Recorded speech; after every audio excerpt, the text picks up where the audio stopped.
up to date with Ari and James, Monday through Friday, 8A to 11A Eastern Time. Your home for all things Big 12. And away we go. And just like that, the calendar turns to March. Happiness is a choice. Thank you for choosing us, along with James Westling.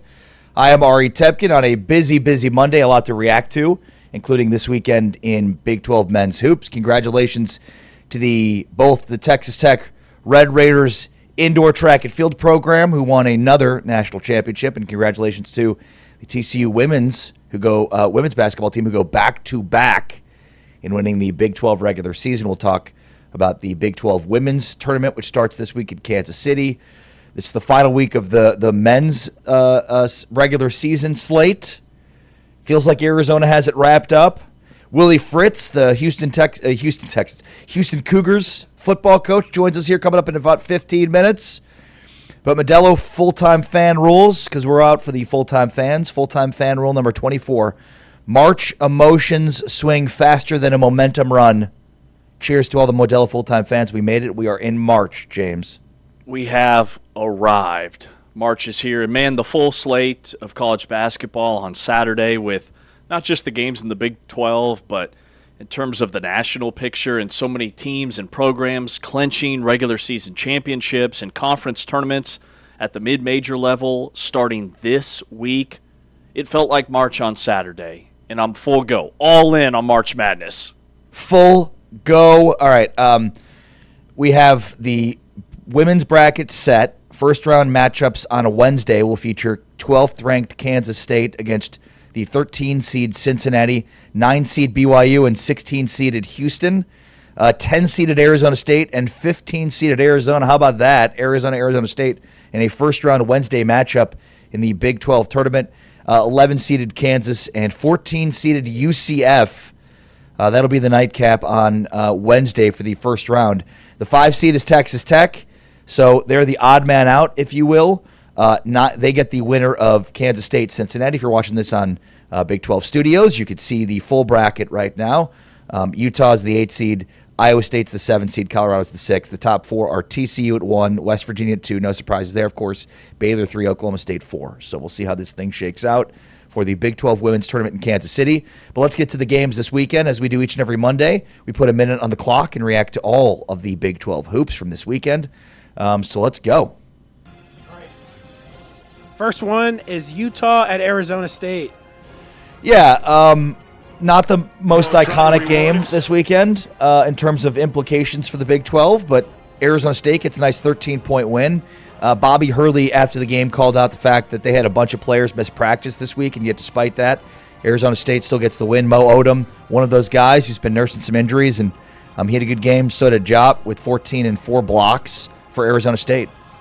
Yeah, Bobby Hurley's actually done a really nice job this year with the roster that he had, considering where they're at NIL-wise. The fact that they lost Jaden Quaintance and all those guys in the portal, he had to rebuild his entire team. And for them to be 6-10 in this league and have his team dialed in this late in the year, I give him a lot of credit, especially after Utah jumped out to a 14-5 lead. Arizona State could have just packed it in, and they didn't. Mo Odom with 15 points.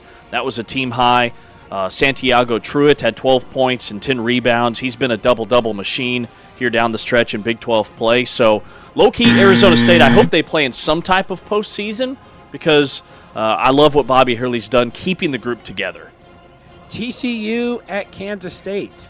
TCU controlled the second half. This thing was close. It was 67-65 with 4:44 remaining, and then TCU goes on a 10-2 run to create some separation. We've seen them close out games, and they did it again today, or on Saturday on the road.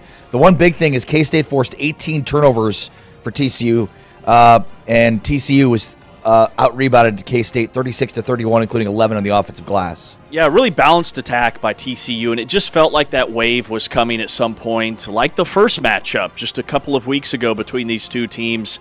Jamie Dixon's team just continues to win, and with all of the bubble teams that lost over the weekend, TCU's gone from last 4 in to last 4 byes. They've jumped about 6 teams over the weekend. Joe Lunardi now gives them a 90% chance or better of being in the NCAA tournament, and Xavier Edmonds has been phenomenal. He's become their go-to guy. 15 points and 13 rebounds. His 9th double-double in his last 11 games. He was a JUCO transfer and the number 1 JUCO player in the country, so it's taken him some time to get acclimated to Big 12 basketball. Next one, Oklahoma State at Cincinnati. Cincinnati had an offensive explosion. They've been, really dry, or it's been feast or famine for them. It's easier for me to say. They had 3 runs in this game, Cincinnati, that were impressive. They had 10-2 and 10-3 runs the first half to take a 51-33 lead at halftime, and then a 16-5 run to push to 70-40. Bearcats hit 14 threes in this game, James. Yeah, if the NCAA Tournament Committee is looking at what have you done for me lately with all of the teams that lost and some killer losses from teams on the bubble in other leagues, and Cincinnati not one of them, to pound Oklahoma State like they did, they're now ranked 44th in the KenPom, so they're above that top 50 cut line, and I think very much in the conversation at 16-13, depending upon what they do in their last 2 regular season games. And Day Thomas has been on a heater. He hit a career-high 7 threes in this game, had 26 points, went over 1,000 points for his career, and again, a guy that could have transferred out. He stuck with Wes Miller in this program, and they are hot. Next one, Baylor at UCF. What a win for Baylor here. We've been waiting all year for something like this. It was Agbim who drew a foul on a 3-point attempt with 1.3 seconds left, made a go-ahead free throw to lift Baylor to the 87-86 upset in overtime in Orlando. He missed the first, hit the second, and then purposefully missed the third to give them the 1-point edge in this game. Carr was phenomenal, 20 points in the first half. First time since King McClure in 2019 for a Baylor player to have 20 points and a half. Shout out King McClure. UCF shot a scorching 60.7% from the field after the break and trying to come back. They mounted a furious comeback here, but Baylor holds on to win in overtime. Again, Baylor, one of those teams that's a couple of marquee wins away from entering the conversation. They're number 51 in the net rankings. This was their 4th Quad 1 win. Baylor is 51 in KenPom, so they're a couple of key wins away. This was a major step for Baylor. And again, Scott Drew showing why he's one of the best. Baylor led by as many as 14 before the game got close, and what a shot by Agbim. Late in the contest, that fall away, that was incredible. Next one, Colorado at Houston. Houston took out its frustrations of 3 straight losses on Colorado. They went down 10-2 Houston early in this game, then the Cougs ripped a 15-6 run, never looked back. Houston outscored Colorado 44-13 over the final 14-34 of the break. And maybe this was a breakthrough for Milos Uzan. 26 points, had 5 from 3. Huge for him. Houston shot 60% from the floor, hit 10 threes. The bench was phenomenal in them for them as well. And this is why I'm not worried about Houston. I just trust in Kelvin Sampson, and this game showed after, remember, he gave them 2 days off this week. They had some time to get rested and healed up, and he's taken a different approach with Milos Uzan. He's been talking about his struggles and really trying to inject more confidence into Milos Uzan and just reminding him of what he did last year. And it showed on Saturday with 26 points, like you said, career high, and with 5 threes. He also dished out 6 assists. He accounted for almost half of Houston's 102 points. Next one, BYU at West Virginia. So there are 8 bids right now for the Big 12 that seem like locks, and then I think 3 teams that are very much in the picture here with Cincinnati, Baylor, and West Virginia. The Mountaineers get a big win against BYU, 79-71. BYU dug a hole. They were down 14 at half, then rallied, but just kind of ran out of gas. This game was all about the glass. West Virginia was plus 10 on the rebounding. 18 offensive boards led to 15 second chance points. West Virginia still has work to do, but this was a big win in their pursuit of the NCAA tournament. Yeah, they snapped a 3-game losing streak, and it was their 5th Quad 1 win. So, they're 5-7 in Quad 1. Now, Quad 2's not quite as pretty, but they used a 20-5 run late in the first half to really take control. Led 40-26.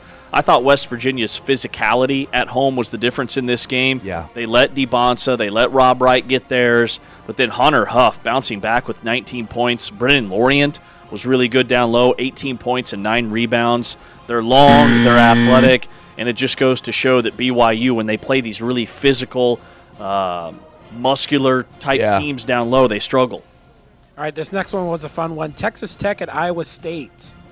Yeah, what a win for Texas Tech. Texas Tech has arguably the two best wins of the season, both coming on the road. First, they beat Arizona. That, of course, was with JT Toppin. And now they beat Iowa State at Hilton Coliseum, ending their perfect season at home, 82-73. Donovan Atwell was phenomenal. 6 for 11, 18 points. Did a great job defensively as well. And, more of the same from Tech without Toppin. We're getting Bamboye contributing in a meaningful way. Josiah Mosley once again with 3 blocks. So Bamboye and Mosley, 5 blocks total. We're talking about how big of a deal that's been for them. Texas Tech, an impressive win. Yeah, 9-point win on the road. They give Iowa State their first true home loss of the season, and it wasn't even that close. Iowa State canned a couple of late-game threes to get it to single digits. This was total dominance by Texas Tech. They had a 20-2 spurt in the first half that gave them a double-digit lead, and they never looked back. I thought it was their best defensive performance of the season, and they might be a Final Four team even without JT Toppin, because Bamboye's coming around. He had 13, and you mentioned Atwell. He was on a heater. More on this game coming up later. All right, final one, Kansas at Arizona. Yeah, this one was not pretty. So Arizona clinches at least a share of the Big 12 championship with the loss to Iowa State. With Iowa State game tonight, maybe it's an outright deal. This thing, there was 2 big runs in this one, but Arizona was up, had a 19-0 run to build an 18-point lead in the first half, and then Kansas willed that lead after halftime down to 2 before Arizona absolutely exploded with a 16-0 second-half run. Arizona was plus 22 on the glass. So Arizona really righting the ship after losing to Kansas in Allen Fieldhouse. Yeah, once Kansas got it to 2, I thought Kansas was turning a corner to where they were actually going to win the game. But it went the opposite way. Arizona called a timeout and rattled off a 16-0, 16-0 run. Braden Burries was phenomenal. 20 points, 12 rebounds, 5 assists. Jaden Bradley, he can be a scoring point guard when they need him to be, but he's so unselfish. During that 16-0 run, and Arizona had multiple kill shots in this game, but the 16-0 burst in the second half, he had 6 of his 10 points during that stretch where he just put that team on his back. And nice to see Koa Pete back in the lineup. He had a dozen. All right, that's a quick look around all of the Big 12 games. More reaction to that coming up. On the way next, though, Houston head football coach Willie Fritz, the most underrated Big 12 team. This is a team that can absolutely compete for a Big 12 championship in 2026. We're joined by their head coach, Willie Fritz, next. This is Big 12 Today on Big 12 Radio, presented by Modelo and heard on TuneIn and Big 12 Studios.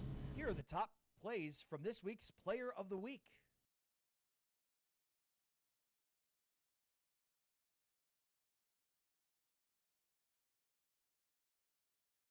Bonsa's going to try to push. AJ in the open court all the way! The number 1 pick in this NBA draft. Open floor, 40-inch vert from defense to...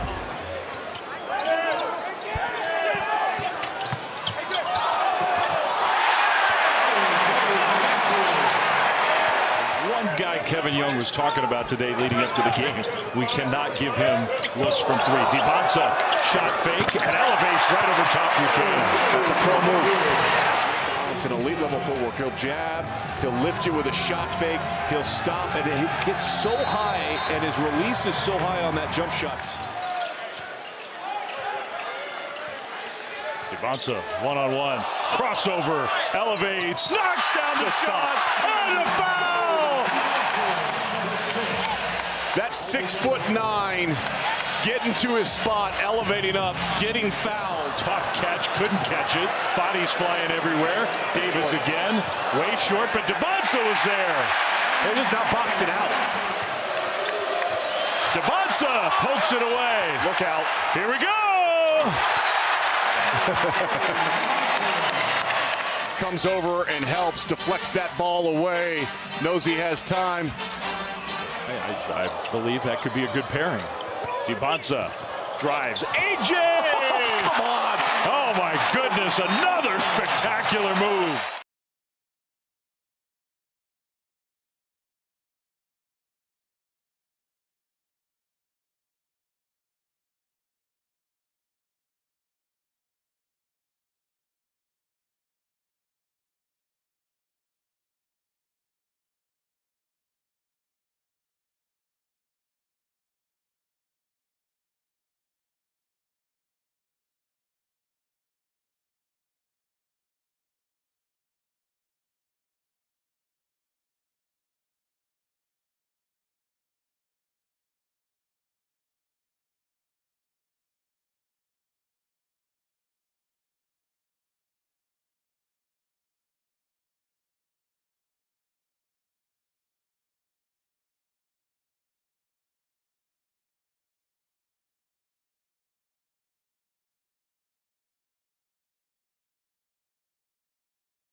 Big 12 Radio. This is Big 12 Today, along with James Westling. I am Ari Temkin. So great to have you with us today and every day here on your home for the Big 12. Tune in the Big 12 studios. We are presented by Modelo, and of course, Modelo full-time fans know that there is no off-season.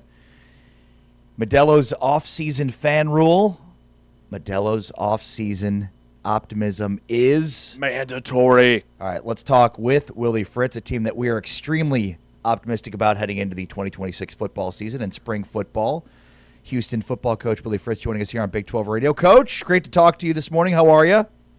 I'm good. How y'all doing? We're doing very well. Man, you know, we started to do some football previews, and we dug into, you know, your roster and what you did in the portal. And, you know, it's you brought in a lot of impactful players, guys that you coached at Tulane. You know, Mekhi Hughes is certainly a name that stands out. Tell us a little bit about Mekhi Hughes, a guy that you've coached before and, you know, has been an elite rusher for you.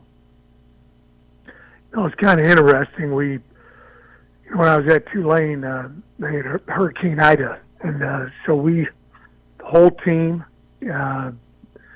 all the athletic teams, we all went to Birmingham. Got out of New Orleans just in time. Brought all our dogs, cats, all that stuff. I think it was 61 dogs that came with us. Wow. We stayed at a hotel there, and that's where Mekhi's from. So he would come over all the time, you know, and watch us play and practice, and got to know him real well. And we took a chance on him because we saw what a great kid he was. You know, and they had, you know, a couple of fabulous years there at Tulane, and went to Oregon, and you know, wanted to, you know, get some place where he had an opportunity to be the featured guy.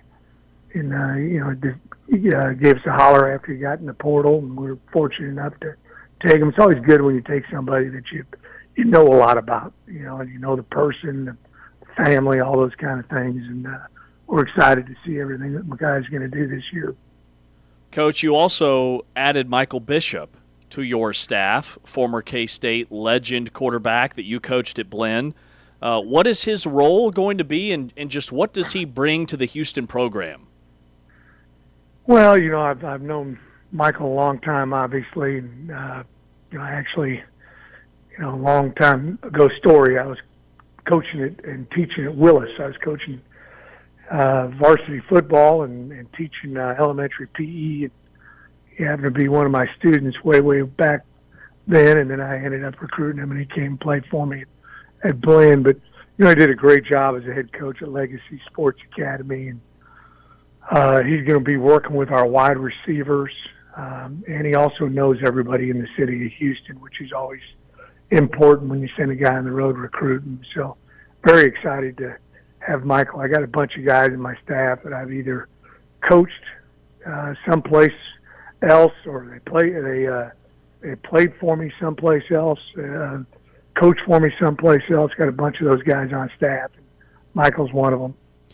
Yeah, what an amazing story to think you were his teacher and coach in high school, then in college, and now he's going to coach with you at Houston. What an amazing story, and obviously a legend in the Big 12. The Big 12 has two legendary K-State quarterbacks now as coaches with Colin Clyde and Michael Bishop. But I want to ask you about that quarterback room, because you've got a very, very interesting quarterback room, don't you, Coach? Yeah, we do. Really excited about Connor Wigman coming back for his senior year. This is the first time, I think, in the last 3 or 4 years he's been able to go into an off season. He's been fully healthy. So I've seen, you know, big-time gains from him, speed, strength, all those kind of different things. And then he obviously understands the offense inside and out. He's a really smart football player. We added Keyshawn Henderson, number 1 player in the nation. This last year, all positions. And he's graduated early. He's here right now. Same thing with him. He's, you know, we eat pretty good here, and he's up to 197 pounds. Wow. I think he's put on 10 pounds just in the short amount of time that he's been here. And then we also picked up another quarterback from Syracuse, who's a Texas kid from Dallas Christian, Luke Carney. And, you know, he's got great athletic ability. All these guys are fast and are all dual threat quarterbacks. So Sean Bell, our quarterback coach, and then, you know, Slade Nagel, our offensive coordinator. They're excited about seeing all the possibilities of these guys. You know, I'm curious, obviously, about Keyshawn because you have the experience, you know, with Connor. But when you have a talent like Keyshawn, and you've obviously coached and been around for so long, you know, what is your approach to the development of quarterbacks? How has that changed? And is Keyshawn sort of different because he's the number one player in the nation in terms of what you've seen from developing quarterbacks over your time as a coach?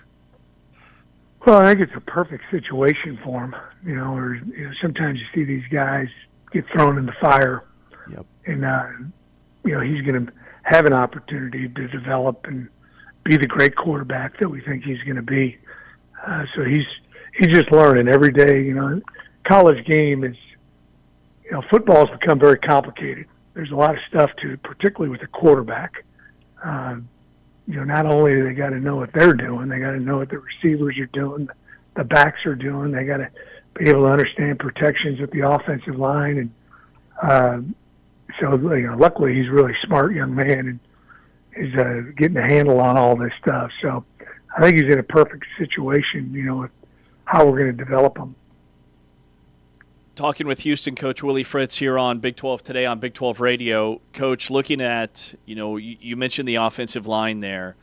You guys loaded up on the offensive line in the portal with a bunch of guys that have experience. They were starters at their last stop. I know that you bring in Shadre Hurst from Tulane, who you're obviously very familiar with, but just talk about that group, and was that your kind of number one area of emphasis during the cycle, was to beef up that offensive line?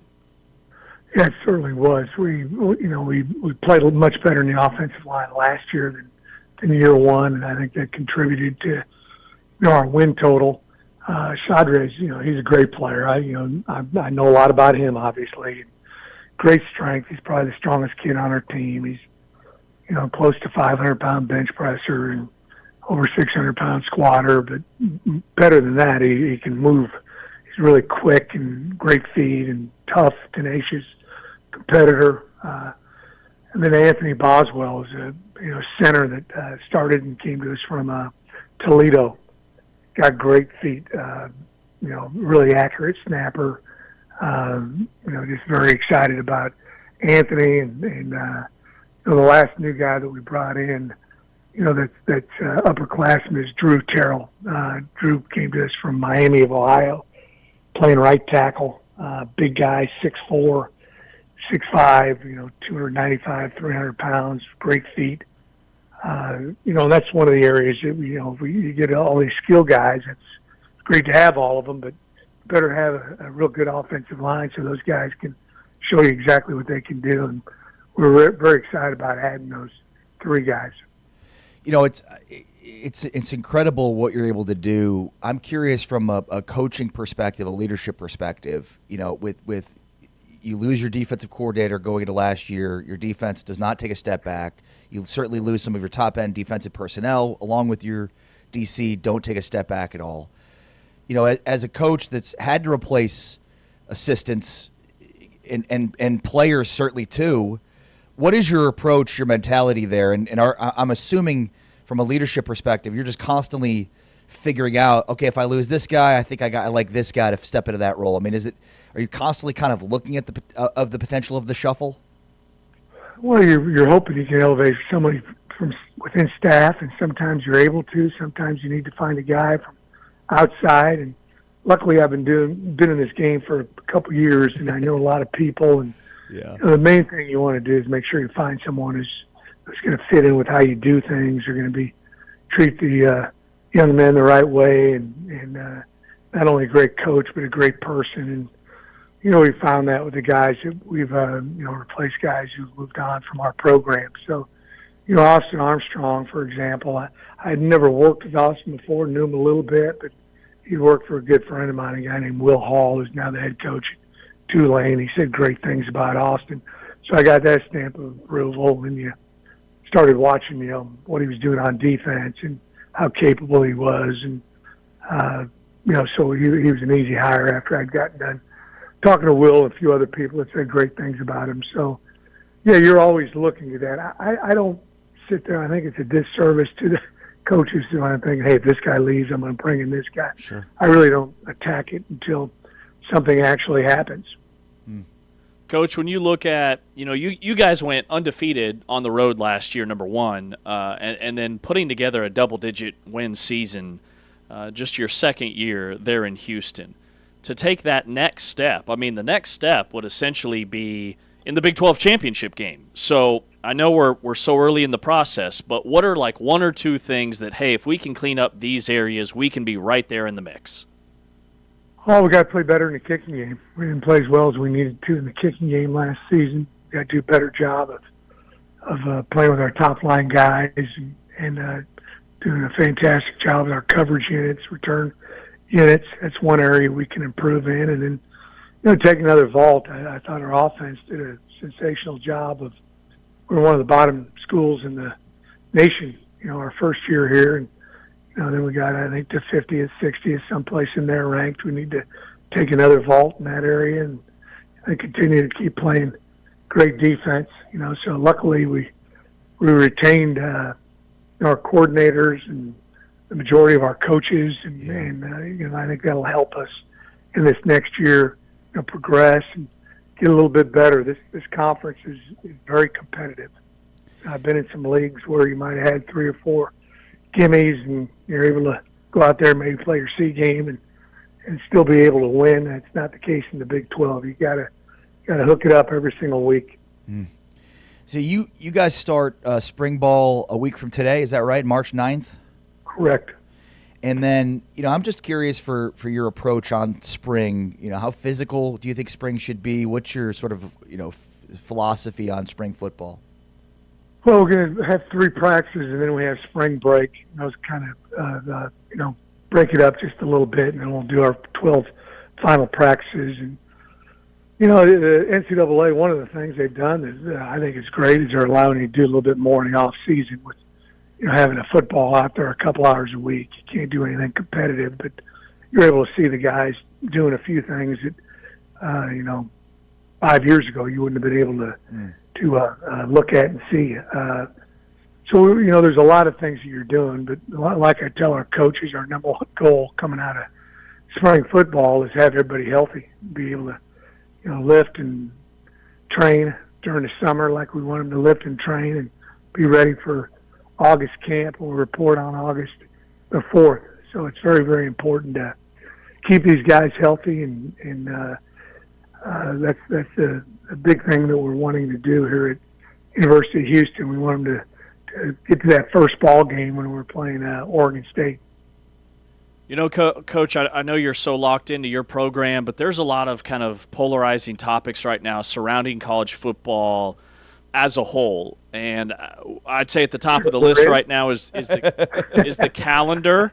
So I want to get your thoughts on the college football calendar and the proposal of maybe moving up the season so everybody just starts on the same week. And what are your thoughts on the national championship game being so late in the month of January? Just your take on how we fix the calendar. I've heard a lot of different ideas, and to be honest with you, I kind of stay out of a lot of it. They're going to make these decisions here regardless of what Willie Fritz thinks. But, I got a lot of confidence in Craig Pohl, our, president, executive director, or whatever you want to call him, of the American Football Coaches Association. I tell Craig this all the time. He works on this year-round, 24/7. You can call him anytime.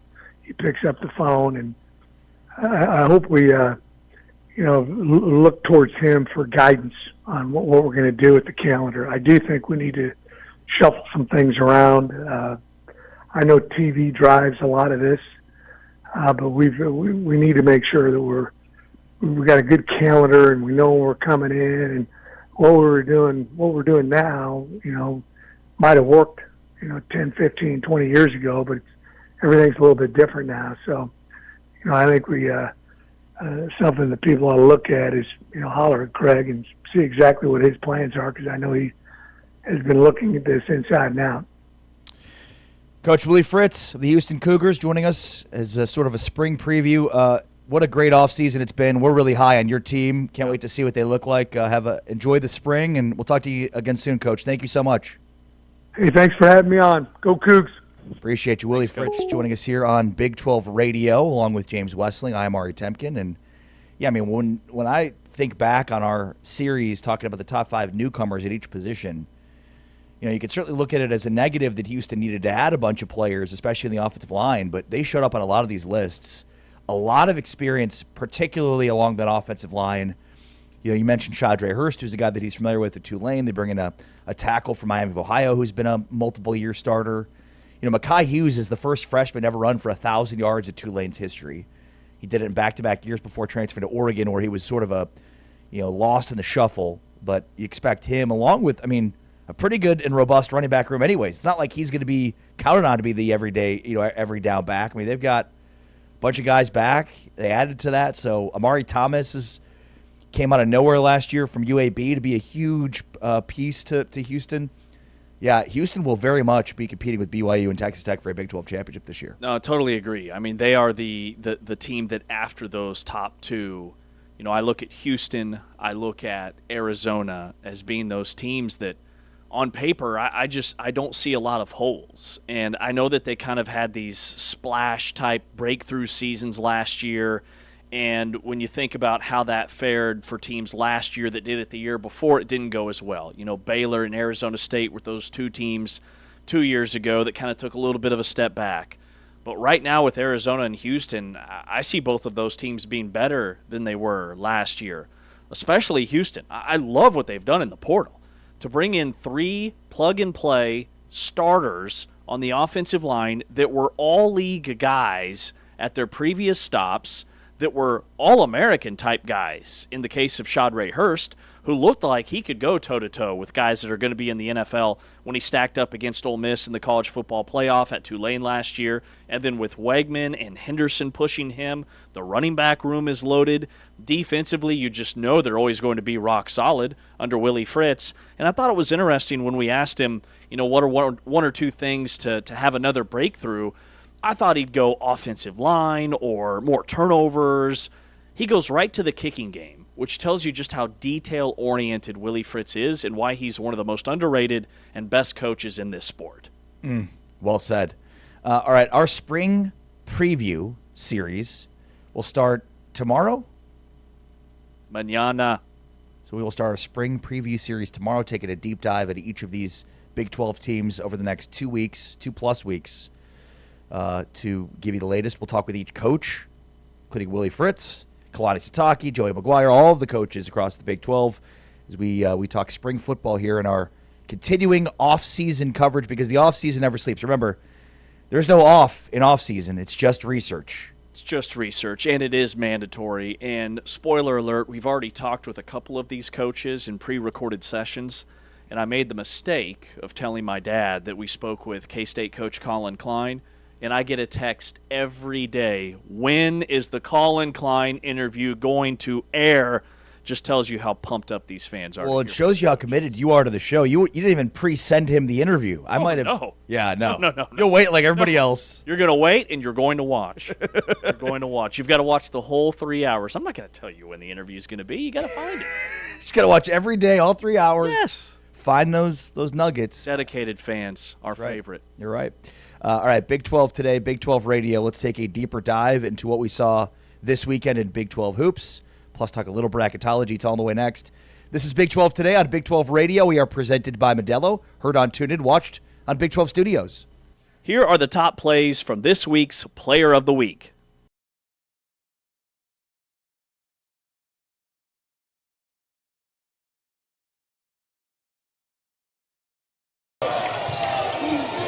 Miles with Kara Merchant having her ankles tangled. Miles, filthy for her third 3. Finds herself fit enough to be a part of this TCU lineup because Coach Campbell is unforgiving in practices. How about that for Miles? And the foul with no fear. She just has a knack for making plays there, making something out of nothing. Dean and Tillman at Sac State. Creativity gets Hunter down low. Ross with an offensive board, and she is stripped away by Silva. He's been at least 3 shots that Houston's had right around the rim that they just haven't finished. Houston really struggled to score in the paint, though, throughout this one because of their length. That's just their 6th point in the paint. Mismatch again for Suarez. Miles with the pass fake, wide open look, finally throws her hands into the air, getting closer, taking longer than what we expect after watching her go for 40 at Baylor. Suarez rattles in a 3. Williams now with 13. Miles looks to dish, gets the assist. Basham with the finish. Miles weaving through traffic, puts it up off the window for 2. But got it before it went out of play. Miles somehow, some way found the opening.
The Big 12 women's basketball tournament starts in Kansas City on Wednesday. We'll be in Kansas City next Wednesday for the men's tournament, doing shows live from T-Mobile. Along with James Wesley, I'm Ari Tepkin. This is Big 12 Today on Big 12 Radio.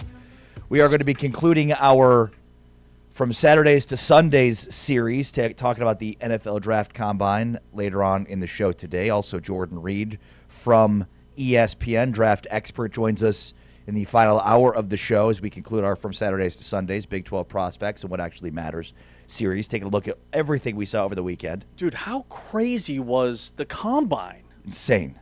You've got Taylon Green, who was an afterthought in the SEC, shattering quarterback records in multiple categories. The 40 times have never been faster. And real quick, I've got a theory on that. because John Nouns, who is our indoor and outdoor track and field expert for the Big 12, all of these track and field records are being broken every year in the NCAA. Like Texas Tech just rattled off their 4th straight indoor championship.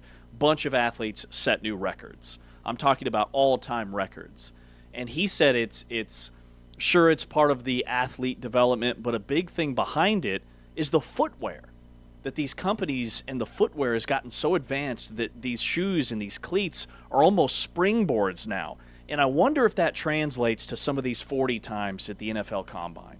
I know that guys are bigger and stronger and faster, but I also wonder if the footwear has something to do with all of these NFL running backs. There were like 8 guys setting Combine records for 40 times. Yeah, Jeremiah Love. It's insane. Yeah, it was insane. Jeff Caldwell, the former Cincinnati wide receiver, just freakish numbers. We'll get into all that coming up later on in the next hour. You're not going to want to miss our From Saturdays to Sundays series. Let's talk, though, about Big Monday and Big Picture. Big Monday tonight, Iowa State, Arizona. Arizona can pretty much clinch Big 12 regular season. They can do it, right? Yeah, because they only have 2 conference losses. Mm-hmm. The next best team only has 4. So, yeah, they could clinch the Big 12 regular season championship outright with a win tonight over Iowa State. An Iowa State team that's out of it now in terms of the Big 12 championship picture after their 5th conference loss, first home loss of the season to Texas Tech. So there's still 2 teams in it from Texas Tech and Houston, at least with just 4 losses. But Arizona would need to lose out, which most likely won't happen. Here's what Tommy Lloyd says following Arizona's big win over Kansas this weekend. It's awesome. It's awesome, but the job's not done. The job's not done. I don't think you set a goal at the start of the year. Let's tie for the Big 12 championship. Let's see if we can win it. We got a couple games down the stretch here to give ourselves an opportunity to do that. And you guys know me. Let's focus on Monday and see if we can get it done Monday. And then if we can, we'll take a breath, see if we can get it done Saturday.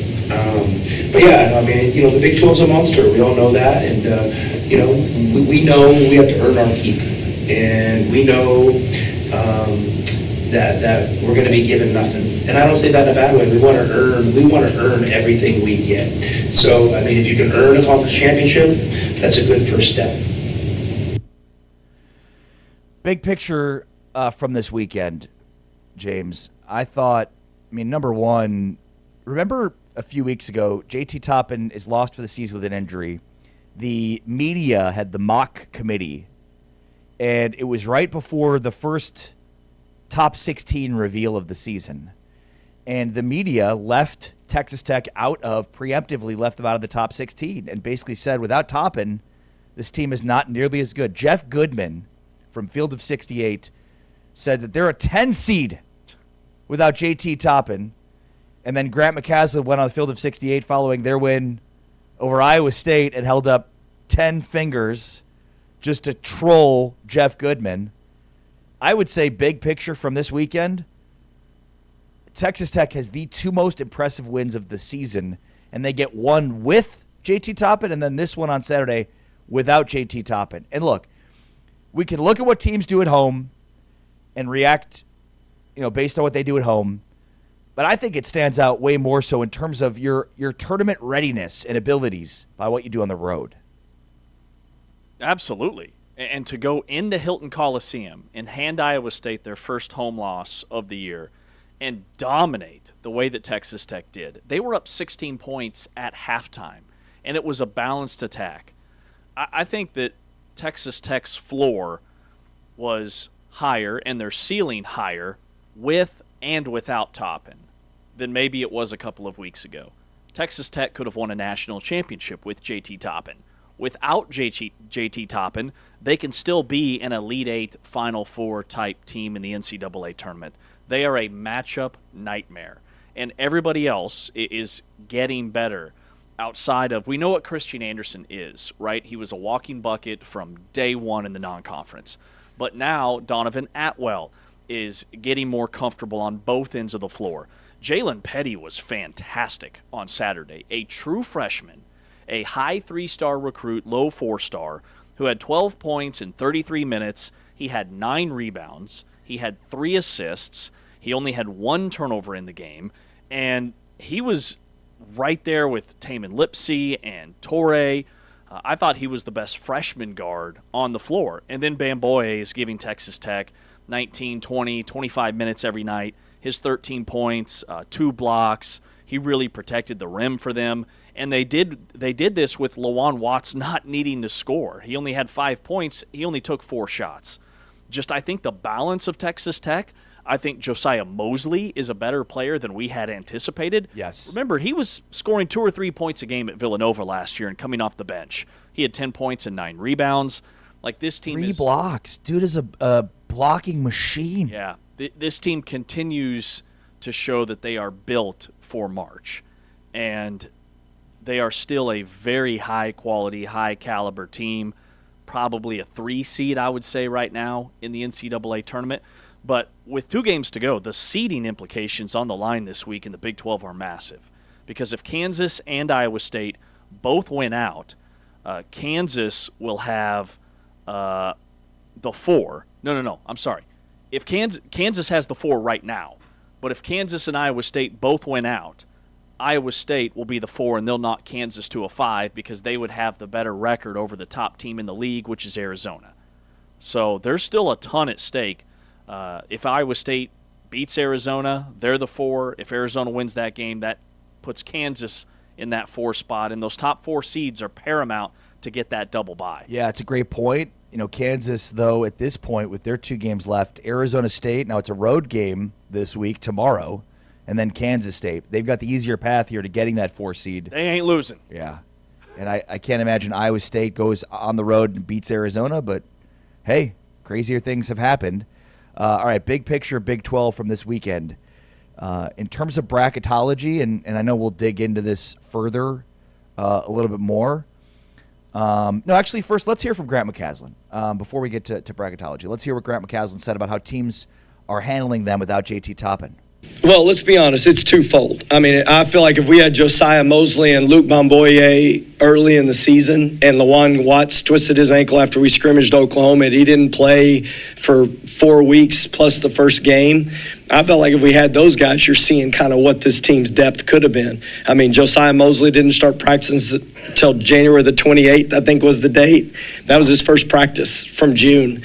And then Luke Bamboye had been out twice with couple different knee things, and we lost him through the whole start, and he came in the middle of the season. So we felt like we had a great team. Just putting those guys out there together was the biggest part. Well, you lose JT, but you don't lose the fight. You gain, actually, this time of year, 3 guys, and Mariel add him into that, where we've got good size, and we actually do have good depth at that position, and we thought those guys would play. We thought Luke would start. And so people are just now getting a chance to see what this team, I think, could have been if we'd have been able to put it all together, add JT to this mix. But this team JT is the heart of this team, though. He's the most competitive guy, and in the locker rooms, he's the voice. That's what's awesome. I mean, he was the one that was not okay with us losing at Illinois. He tried to carry us in those games. So I'm just so happy for this group because we finally get to see what all those guys are capable of doing now that we get to actually practice together and play games and learn. Texas Tech is 14th in the latest Joe Lenardi bracketology, so clearly a top 4 seed. I mean, you can make a case they probably should be higher. They're 7-7 in quad 1, and then 4-0 in quad 2, 8-0 in quad 3, 3-0 in quad 4. They're 13th in the net. I mean, they're top 15 in Ken Palm. So it feels like, a top 4 seed at a minimum for a team that's playing without their best player and still playing extremely well. Now, they have a fairly difficult schedule to close. I mean, TCU is most likely already in, but they get TCU tomorrow at home, and then they close at BYU on Saturday. Those are 2 tough games. But the way they're playing right now, I mean, you could make a case they have the most impressive Big 12 resume over the last 7 days in this league. And I love what Grant said, and he's spot on, man. Like, you go back to November, and you had a healthy JT Toppin, but you didn't have Bamboye, you didn't have Mosley. Even most of January, you didn't have those guys. So you can play the what-if game there. And now you're playing the what-if game because you have those 2 guys, but you lose your All-American and Toppin. But what he said about JT Toppin, being the locker room guy. He's like another coach on the bench. And I think this team is playing inspired because of his season-ending injury. I still cannot wait to see their matchups in the NCAA tournament. And speaking of the NCAA tournament, TCU, we mentioned earlier, is now completely off the bubble. They are no longer part of the last four in, according to Joe Lunardi. They're part of the last four byes, in fact, which means they wouldn't even have to play in one of those play-in games. Everybody lost on the bubble over the weekend. New Mexico got a win, but they beat San Diego State. That knocked San Diego State out. Auburn lost again. Virginia Tech got pounded at North Carolina. Cal lost a stinker game at home. I think Stanford or somebody in the bottom half of the ACC went into Cal and beat them. So all of a sudden, that puts Cincinnati as part of the next four out. Cincinnati is on the graphic when you look at Joe Lunardi's bracketology. And the way some of these other teams are trending, I still think there's a path for the Big 12 to get a 9th bid, with TCU being the 8th, UCF being the 7th, and maybe Cincinnati. The way they beat Oklahoma State moved the needle about 6 or 7 spots for them in the net and the KenPom. I actually think there's a shot for 10 teams out of the Big 12. The Big 12 has firmly been at 7 or 8. But when you look at Joe Lunardi's latest bracketology, so he's got Auburn as part of the last four in. Auburn just lost to Ole Miss. That's a quad 3 loss. That's his last tweet, correct? Correct. Okay. So he updated it this morning, but it's not on his Twitter. He just did it on SportsCenter. Got it. But go ahead. No, I mean, so his last four in are Santa Clara, Ohio State, New Mexico, and Indiana. No Big 12 teams there. He moved Auburn to first four out? Correct. His first four out are Auburn, San Diego State, VCU, and Virginia Tech, and then he has Cincinnati part of the next four out. Well, he also has West Virginia as part of the next four, at least from the one that I saw from yesterday. He's got Cincinnati, West Virginia, and Baylor as a part of the next four out. And it's the next four of the next four. But I think of those 3, 2 definitely have a shot. I mean, the idea of 10 seems outlandish. The idea of 11, obviously, even more so. But I don't think it's out of the realm of possibility to think that this league could get 10. I think those 3 teams, West Virginia, Cincinnati, and Baylor, are still hanging on by the hair of their chinny chin chin. And when you look at, what they have left, Baylor, with their big win over UCF, they play at Houston. Going to need to win that one. Good luck. And then Utah to close it out. I think they're going to need to beat Houston to get in. But beyond that, I mean, Cincinnati has BYU tomorrow, and then at TCU to close out. I think there's a chance they could split and potentially still get in, but if they win 2, I think they're definitely in. And then West Virginia, after their big win over BYU, they close at Kansas State tomorrow and then UCF on Saturday. Well, in the Big 12, West Virginia should have been in the field last year, and the league got hosed. Will the NCAA Tournament Selection Committee have that in the back of their mind and maybe throw the Big 12 a bone when you talk about this being the best league in America? Cincinnati is the one I look at. They've got BYU tomorrow night at home. That's a long road trip for BYU. Cincinnati would be above 500 in Big 12 play. I think Cincinnati can win that game. Oh, and Cincinnati would leapfrog BYU in the Big 12 standings and have a higher seed in Kansas City. So I'm with you. If Cincinnati splits their last 2 games, they'll be 17-14, 9-9 in league going into Kansas City. They'll need 1 win and maybe 2 in KC. If they get 2, they should be in. Because also, when you look at their body of work, remember, some of their early non-conference losses, Jizzle James wasn't part of the team. So you have to look at Cincinnati's body of work since Jizzle James joined the roster, which was like mid to late December. And since he's been part of this basketball team, they absolutely have a tournament-worthy resume. Big 12 Radio, more on the NCAA tournament and just how the Big 12 looks coming up later on. Plus, we're talking Big Monday. On the way next, though, let's talk some hoops with our buddy Mike O'Donnell, college basketball analyst for CBS and NBC Sports. Mike O'Donnell is next. This is Big 12 Today on Big 12 Radio, presented by Modelo, heard on TuneIn and watched on Big 12 Studios. Here are the top plays from this week's Freshman of the Week.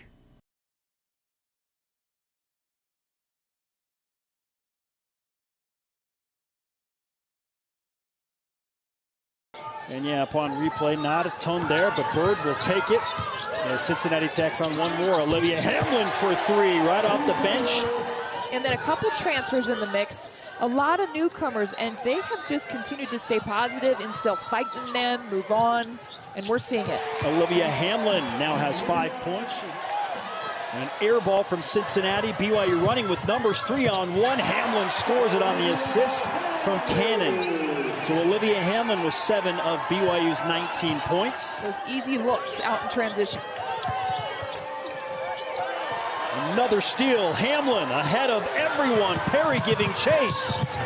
And Hamlin wanted a foul. She makes the layup. She's got 9 first quarter points. It's Kylie Torrance.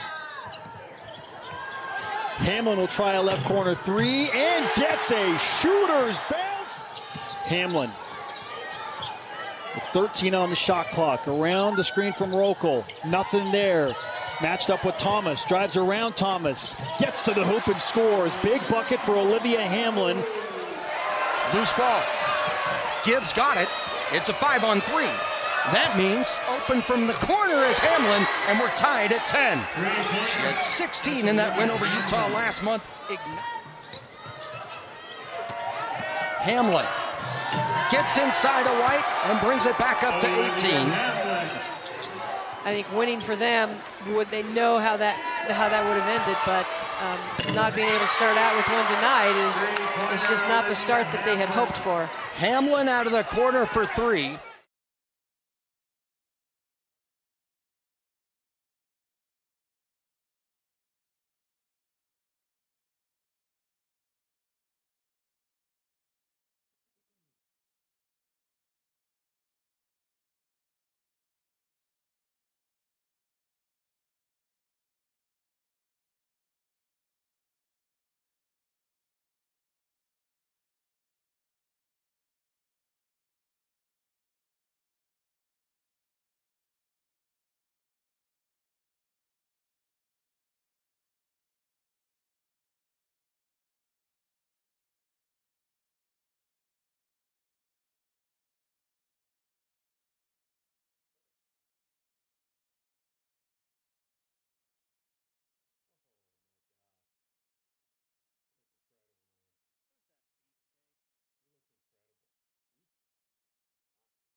Oh, the month of March is upon us. Of course, with it comes the badness, along with James Wessling, who's slowly but surely making his way into the picture here on Big 12 Studios. I am Ari Temkin on social at James Wessling. I am on social at Ari Sports. So great to have you with us today and every day. Thanks for waking up with us, which occasionally James does, to host Big 12 Today on Big 12 Radio, presented by Modelo. Mike O'Donnell, our good friend from CBS and NBC Sports, is joining us now here on Big 12. Today, what's going on? How are you, Mike? Good morning, Ari. Doing really well. How are you? Doing very well. Hard to believe we've reached the month of March, but we've got quite the data set now. Let's put Texas Tech to the side for a moment here. Okay. Give me kind of big picture thoughts and takeaways from this weekend. Again, we'll talk about Texas Tech, but maybe from the non-Texas Tech category. Okay, so you want me to hot take to start the morning? I know. Yes. And I can't stand Always. it. I absolutely can't stand it. Yeah. Arizona, let's just start at the top. Arizona, they're just so good, man. And let me just put them to the side for a second. What Houston did to Colorado was off the charts, right? Now, what we found out from that game is that Houston had been kind of banged up for the last few weeks. Nobody kind of knew. Some people kind of knew. I mean, that looked like a team. Okay, I understand that Colorado's struggling a bit, but that looked like a team that could absolutely get back to the Final Four. So if Uzan he doesn't have to score 26, but if he's like that, if he's 80% of what we saw against Colorado, I'm not quite sure how you can scout for that backcourt, considering how good Flemings is, and then you still have to consider Sharp as well. Texas Tech, man, Grant McCasland. I believe that Tommy Lloyd will get Coach of the Year in the Big 12. I think that there's still room for Grant McCasland to get Coach of the Year in the Big 12, considering the job that he's done losing the Big 12 Player of the Year and how Texas Tech is playing. That was a really just masterful game on a number of levels. He's figured out how to essentially play 4 guards at one time with simultaneously not asking Christian Anderson to do too much and not asking other guys to not do enough, and everybody's kind of taken one step up. I don't know, guys, the way that they played in the last couple of games without JT Toppin, if you said, hey, Texas Tech's going to the Final Four, I would say, okay, yeah. I'm in. They've been ridiculous. Iowa State, I can't quite figure out what happened with that. I still think Iowa State is good enough to get to a national championship game, but then when they have these very strange offensive lapses, their defense is fine. I think it's always going to be the same. There are legitimate concerns on the offensive end when they start out slow. They really struggle. When you look at their losses and they start out slow and kind of almost, I don't want to say lethargic, that would be inappropriate, but just kind of, I guess it's a mental capacity of they're waiting for someone to make a play instead of being in attack mode. That's where they really struggle. And then that's going to be those things are going to be really important to monitor in these last couple of games and heading into the Big 12 tournament. I think it's going to. I do think it could end up being 9 teams in from the Big 12. I think TCU is going to end up being in. I think the one team that you emphatically have to pay attention to, even though nobody wants to, and nobody is even. Wes Miller has figured it out. He has 100% figured it out. They won 5 of their last 6, and I was at that game when they blew out Oklahoma State. I understand Oklahoma State didn't have Parsifala. Cincinnati looked like a top 7-8 team in the Big 12 that looked like an NCAA tournament team. I'm not saying they are. I'm saying they looked like. They certainly looked like an NCAA tournament team against UCF. They certainly looked like an NCAA tournament team against Kansas on the road. I don't know what to tell you guys. If you're looking for a team that could potentially be the 10th team in the Big 12 to get into the NCAA tournament, Cincinnati's knocking on the door right now. I mean, they are, I guess I would say that they're that team that's one quad one win away of being a legitimate bubble team. And now you're in conversations of double-digit bids in the NCAA tournament. Mike, I miss you, buddy. You know, somebody Somebody asked me over the weekend. Somebody said, "Who do you like doing games with the most?" And I rattled off a handful of guys, probably 6 or 7. And then I said you. And then I said Mike O'Donnell. Yeah, I said he's that makes definitely sense. like top 8. Like, no doubt about it. You're better than me. I've never mentioned your name in guys, and when that question's been asked of me. Yeah. That sounds right. I mean, That James sounds right. will not stop talking about his friendship with Tom Crean. James and Tom Crean are basically inseparable. I understand. You know, the guys, it's just more accomplished than I am. It's more about clouts for James than it is true friendship. That's it. I got to find somebody's coattails to ride. All right, Mike.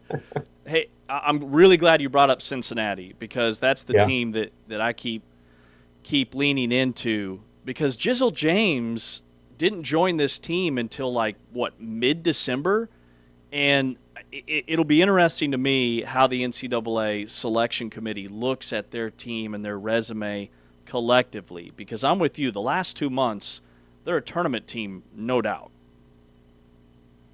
Yeah, I don't. I think because it's not as if I think it would be different if it was Mustafa Cham or Baba Miller that just came back. I think Jizzle James isn't even 1A in the backcourt. It's Day Thomas. He's the I don't want to say more important piece, because that would be disrespectful to Jizzle. He has been playing at the 1A level comparatively to Jizzle James. And yes, you are correct that they haven't had, they didn't have him. And then when you insert him into the lineup, then it takes time for him and for the team. It's not a light switch. It doesn't happen automatically. And, I mean, ever since that loss for West Virginia and Wes Miller essentially apologized to the world, I mean, they've been really, really, really good. And I think Baba Miller is – I think he's knocking on the door to be an NBA first-round NBA draft pick. I think he's been playing that good.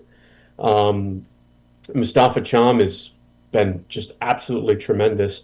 Day Thomas has been great. I will say the most important player for this team, when you're talking about collectiveness of how the team is flowing offensively, even when Cincinnati was losing games early in the season, the middle of the season, their defense never changed. They were still a top 15 KenPom team. It was their offense that really struggled.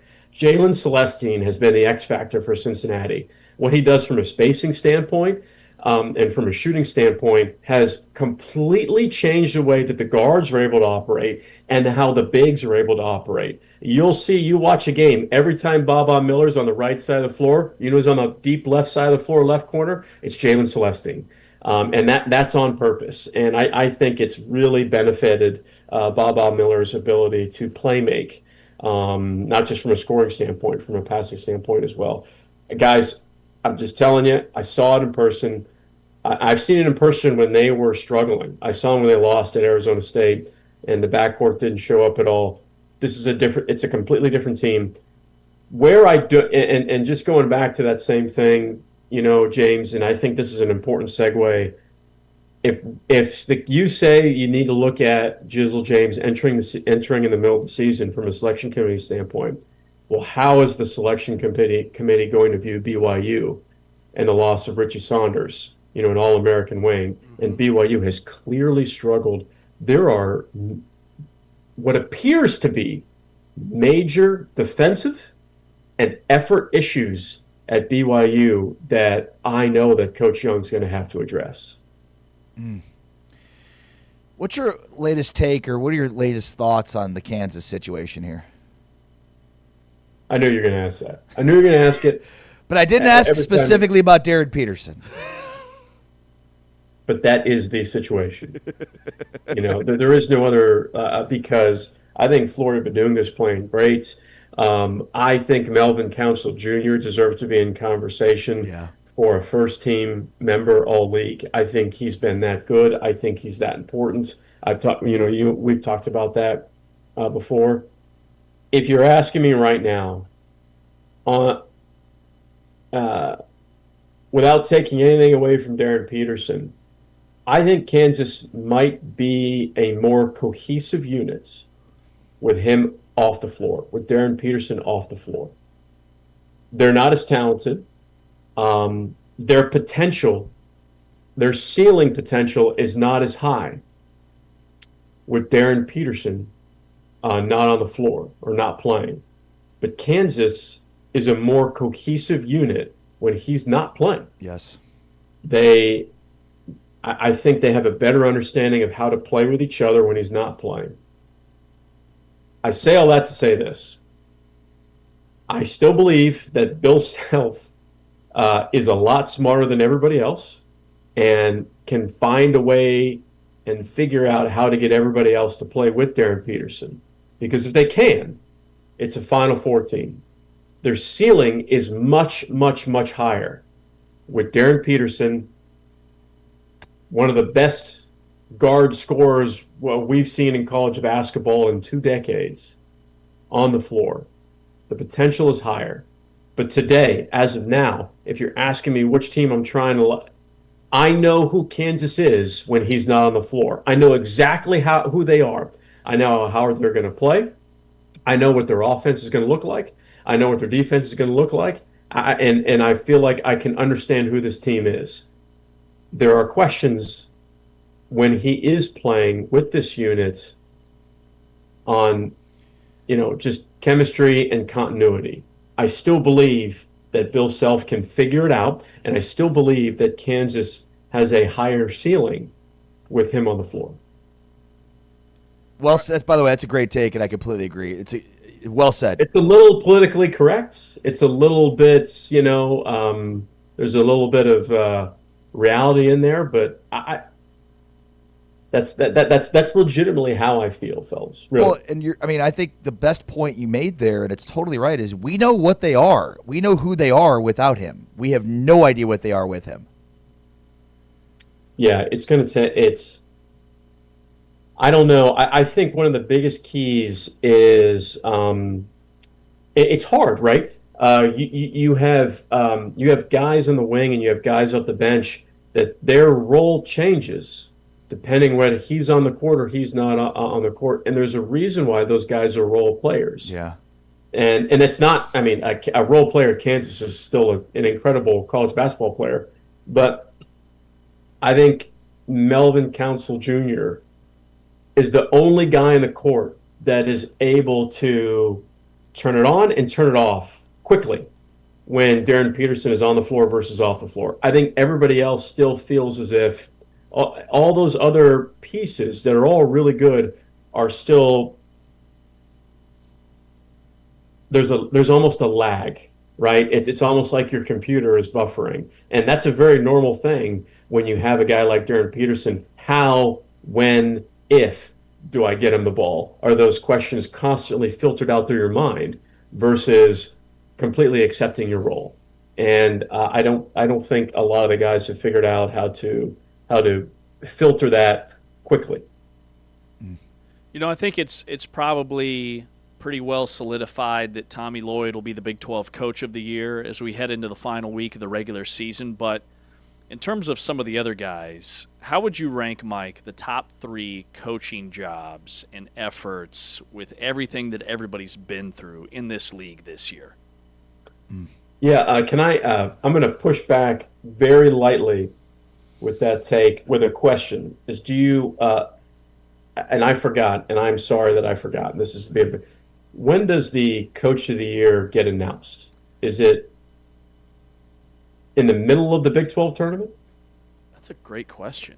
Yeah, I'm not sure. When do the awards come out? I feel like the awards come out either right before the Big 12 tournament or during.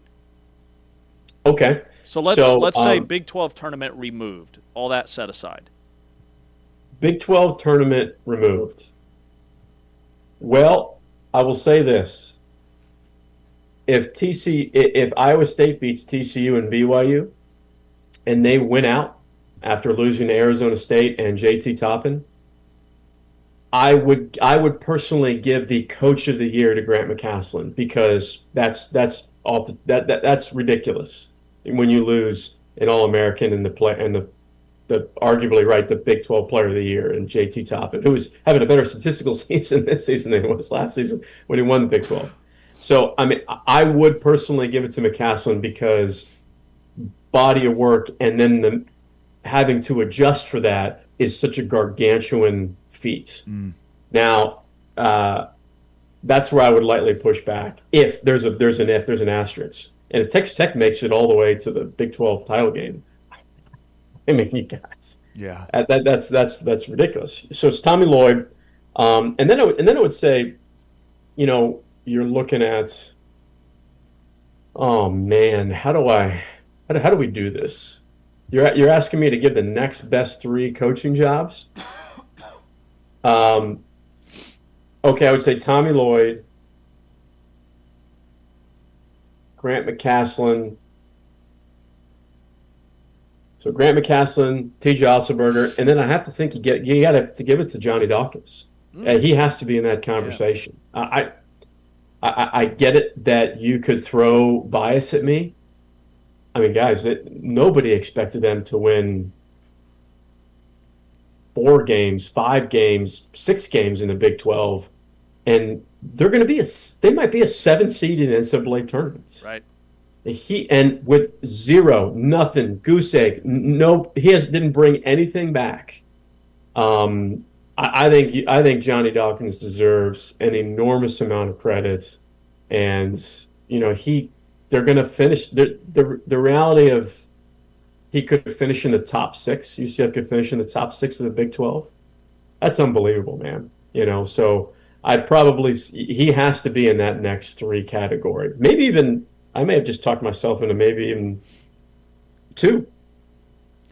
I mean, right behind Tommy Lloyd. It might be Tommy Lloyd, and if UCF wins out, I mean, he might need to have the second most votes. I think it'd be hard to argue that. Yeah. By the way, it is announced before the Big 12 tournament. Okay, yeah. So I believe that Tommy Lloyd will get it. However, if Texas Tech wins out, I think you have to have a real – I think it's Grant McCaslin 1A and then Johnny Dawkins 1B. Always fun to catch up with our good friend Mike O'Donnell from CBS and NBC Sports. Mike, thanks so much, buddy. Appreciate you. Thanks for having me, guys. Mike O'Donnell visiting with us, talking big picture Big 12. Yeah, I mean, when you think about it, like Bill Self, the ability for him to have coaching 2 teams basically this season, Johnny Dawkins, Grant McCaslin, there's some incredible jobs being done in this conference. Yes, absolutely, with what Grant McCaslin's done, and Kelvin Sampson with 2 freshmen leading the way, and Arizona and their dominance, and then even 2 guys that we didn't give love there. Wes Miller at Cincinnati, just the way that the season started for their turnaround. He's not going to be in the Coach of the Year conversation, I get that, but I think he should deserve a tremendous amount of credit and be back next year. And then Jamie Dixon at TCU. Their entire roster is gutted. They were a team that I don't think anybody thought would sniff the NCAA tournament. They lose to New Orleans in their season opener, and here they are. They've won 6 of their last 9, 7 of their last 10, and they're no longer even a bubble team. Now they're part of the last 4 byes at 9-7 in Big 12 play. They're 1 win away from number 20. They've won 3 in a row. Also, they are the shortest, height-wise, they are the shortest power conference team in America. Wow. What Jamie Dixon has done has gone vastly overlooked. All right, Bubble Watch, who's in, who's out, plus Big Monday preview, Iowa State, Arizona. It's all on the way. With James Westling, I'm Ari Tepkin. It's Big 12 today on Big 12 Radio. We are presented by Modelo, heard on TuneIn, watched on Big 12 Studios. Check out the top plays from Big 12 men's basketball starting 5.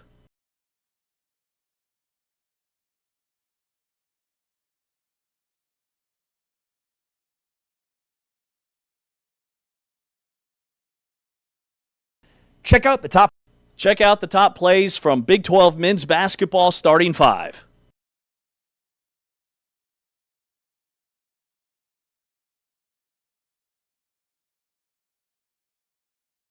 Team and going pretty well so far. 5-0 lead for the Knights as they try to get a win over the Hurricanes.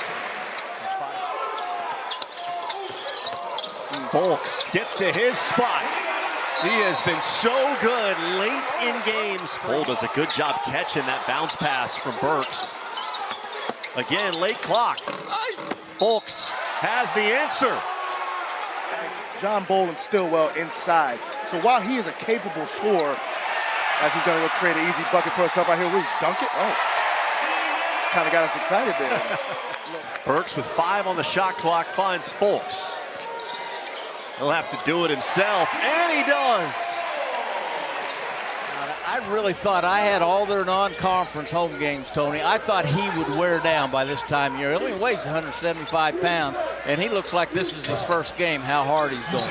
Terrence Brown continues to be in rhythm. He now has 8 in the early going of this game. Terrence Brown just hotter than a cheap pistol here in the early going, which is a little bit unusual. UCF is 3rd in the Big 12 in three-point shooting at over 37%.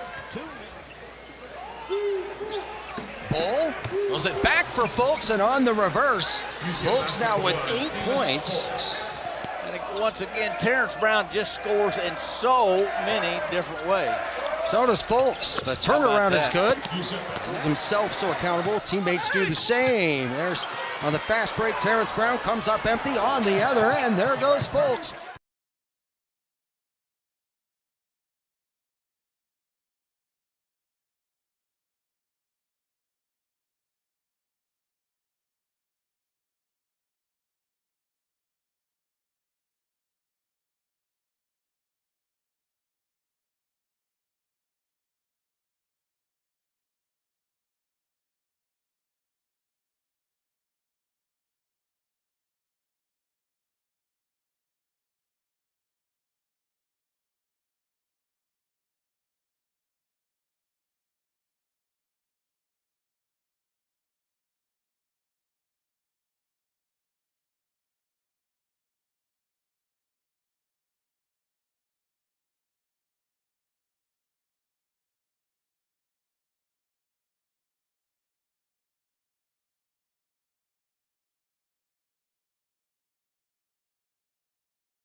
All right, it feels like 8 are locks right now in the Big 12 for the NCAA tournament.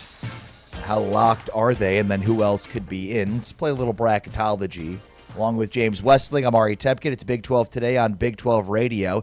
we are concluding our from Saturdays to Sundays Big 12 prospects and what actually matters from the draft combine. We conclude that series coming up in about 15 minutes. Also, Jordan Reed from ESPN, the NFL draft expert, will join us at the top of the next hour to discuss the combine as we break down what we saw from Big 12 players and performers and what was a historic NFL draft combine. That's coming up.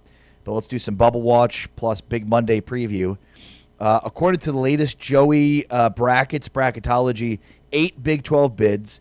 UCF and TCU are now both locks, with West Virginia, Baylor, and Cincinnati hanging on by the hair of their chinny chin chin, James. Yeah, so I'm pulling up Cincinnati's entire body of work because they've won 5 of their last 6 games.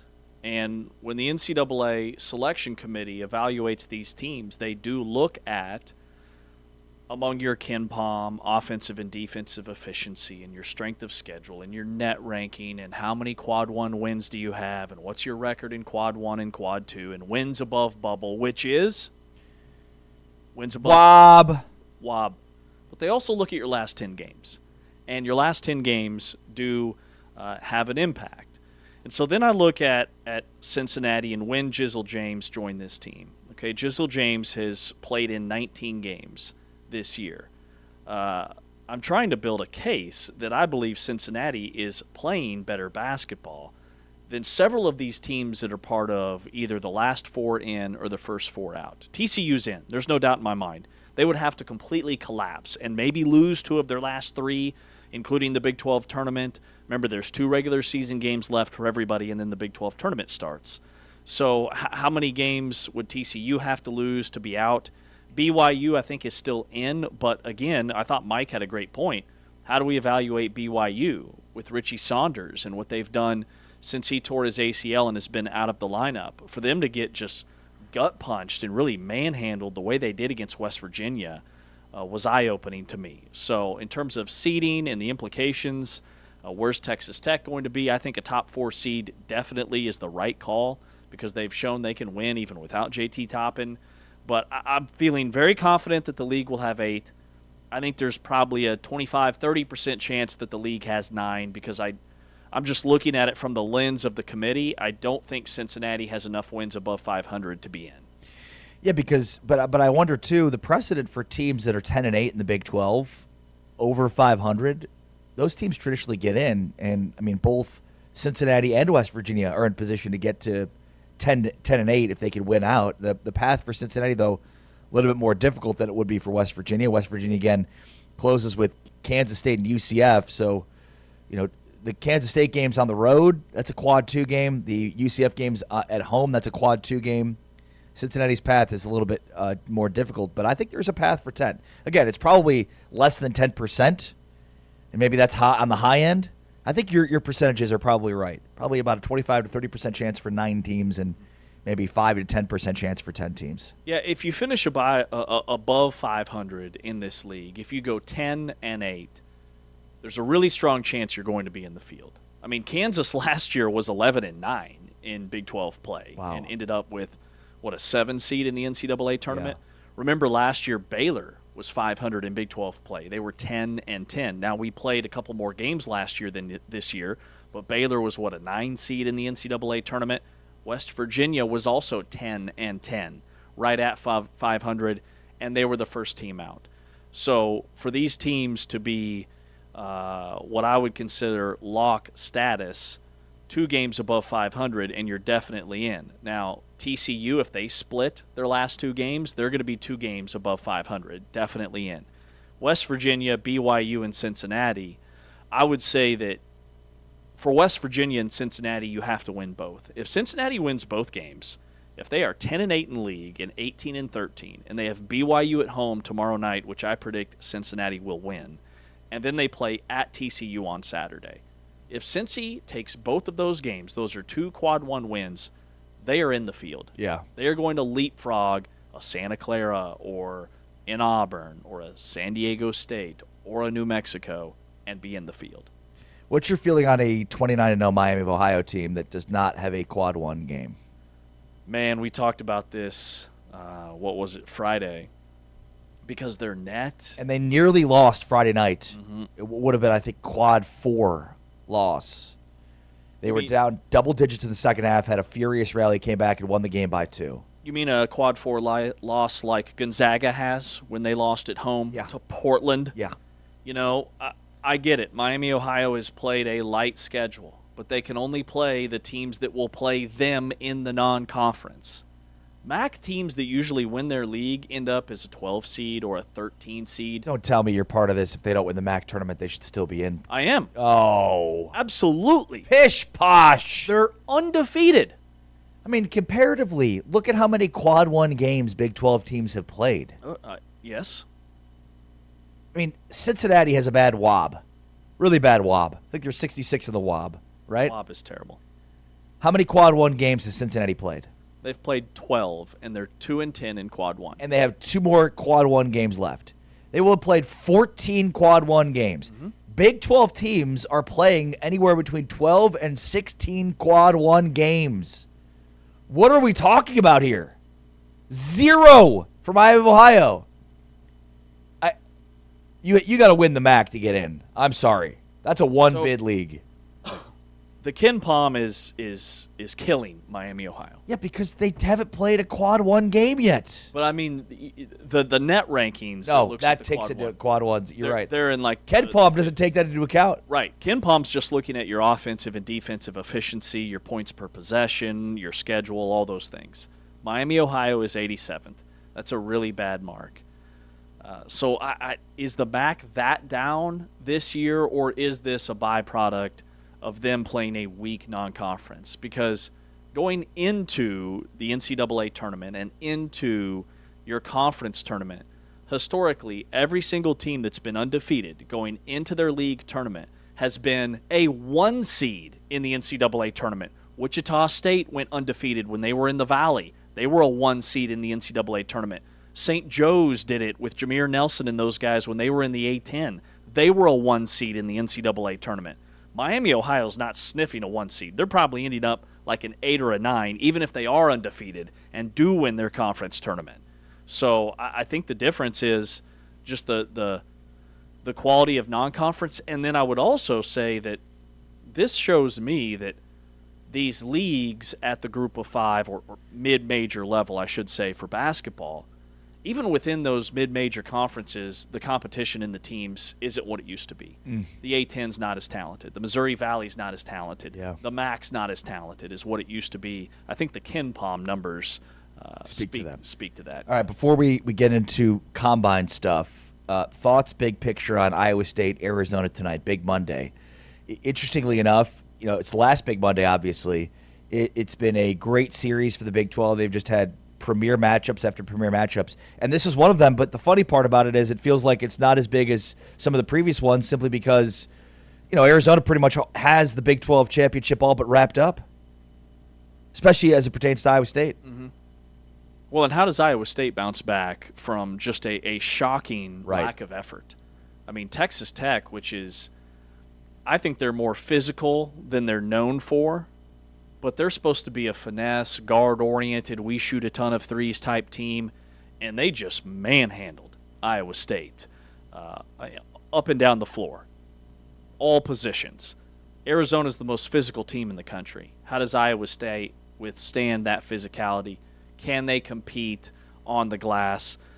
But Arizona, man, they look like a machine. These kill shots, they lead the nation in kill shots, which are 10-0 runs or better, and they had 2 against Kansas that ultimately decided that game in a blowout way. And I think this is a tough ask for Iowa State on the road. If you get a 20-0 run, does that count as 2 kill shots? A double kill. A double kill? Twin kill. Twin killing. They had a 19-0 run against Kansas the first half, 16-0 in the second half. Yeah, they're that good. And I think they take care of business against Iowa State tonight and officially clinch the Big 12 championship outright. It's Big 12 today on Big 12 Radio. We are presented by Modelo, heard on TuneIn, watched on Big 12 Studios. I have this Apple Watch. I absolutely hate it. It just vibrates constantly. No matter what I do. Can you turn it on Do Not Disturb? I don't know what. I turn all the notifications off. I'm at the point now with the vibrations of it. I just want to take it off, throw it against the wall as hard as I possibly can. How long have you had that? Too long. Mm-hmm. And I'm about to not have it anymore. Yeah, a little D&D, do not disturb. Best thing that ever happened to me. Yeah. It just you're checking it all the time. It's not that I'm checking it. I'm just constantly getting updates that I don't need. Like your heart rate? Like everything. I've never had an Apple Watch. If this person moves, I'm somehow notified of it. All right. From Saturdays to Sundays, Big 12 prospects and what actually matters. We dig into one of our off-season previews that we're concluding next, which is the Big 12 and the NFL Draft Combine. There are some major risers, maybe some fallers. We'll see. It's all next. Big 12 Radio, presented by Modelo, heard on TuneIn, watched on Big 12 Studios. Check out the top plays from the Big 12 men's basketball starting five.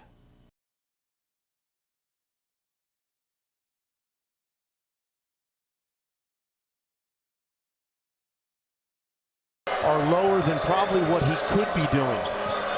Ron Sheik with a bounce inside. Dak has a chance at a three-point play and the opportunity to tie the game. He's facilitating everything, and you see the Cada went to double. 5-point BYU lead. They're on a 10-2 run currently.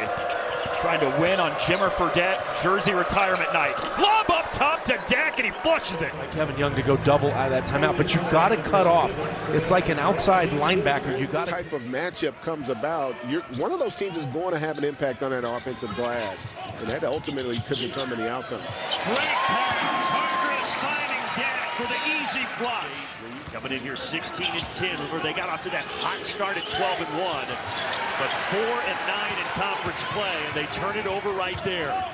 Ronchik there with a great rotation early. And how about Dak? And really seeking out great shots. Drive by, but Dak erases it. They have been able to, he pointed to the results. He told me that the Big 12 has the best record against all other power conferences and the best overall non-conference winning percentage. Alley-oop to Benga Dak. And it happens so quick. Once you get that big to commit, there's no weak side help rotate. And they're cheering really loudly because they get free Shake Shack with 2 straight missed free throws. Dak on the other end. Yeah, just a different team when he's in the game. He brings it on both sides. He's just always moving, always ready to make a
Big 12 Radio. This is Big 12 Today, heard on TuneIn and watched on Big 12 Studios, along with James Westling. I am Ari Temkin.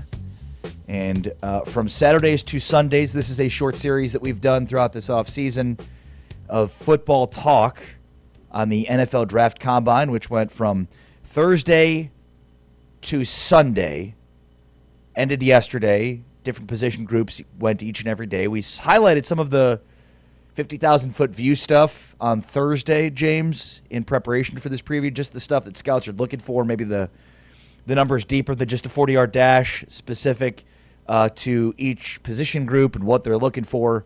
But I figured today, as we sort of conclude this series, we'll do an overview of what we saw and how it matters in order for the draft.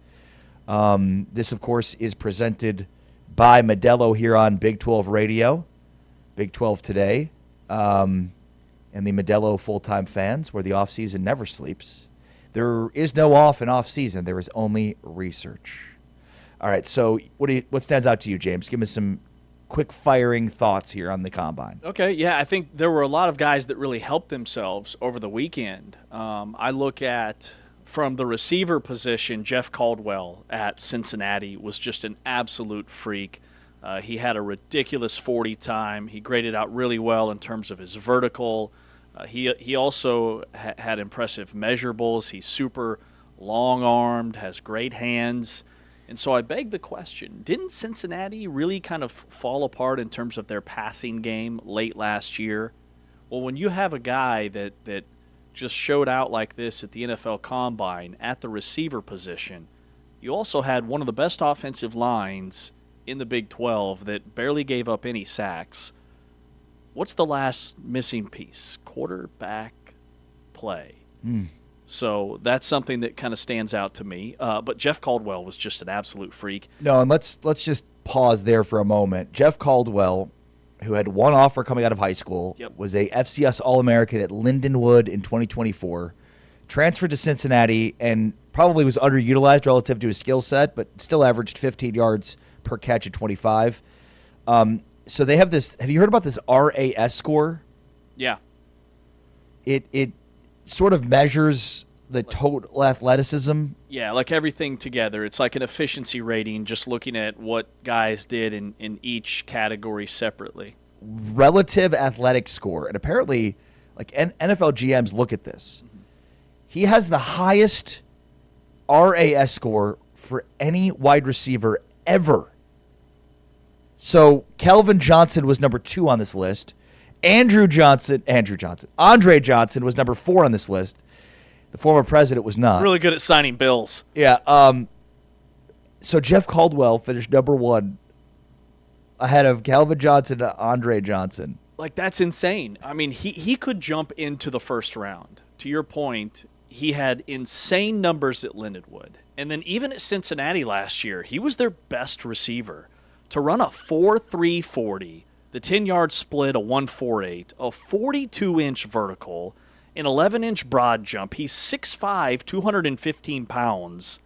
And NFL GMs love wide receivers. Yeah. I mean, that seems to be the one position where guys help themselves the most at the Combine. Xavier Worthy did it last year at the Combine, or maybe it was 2 years ago, and the Chiefs took him late in the first round when he was expected to be like a second or third round guy.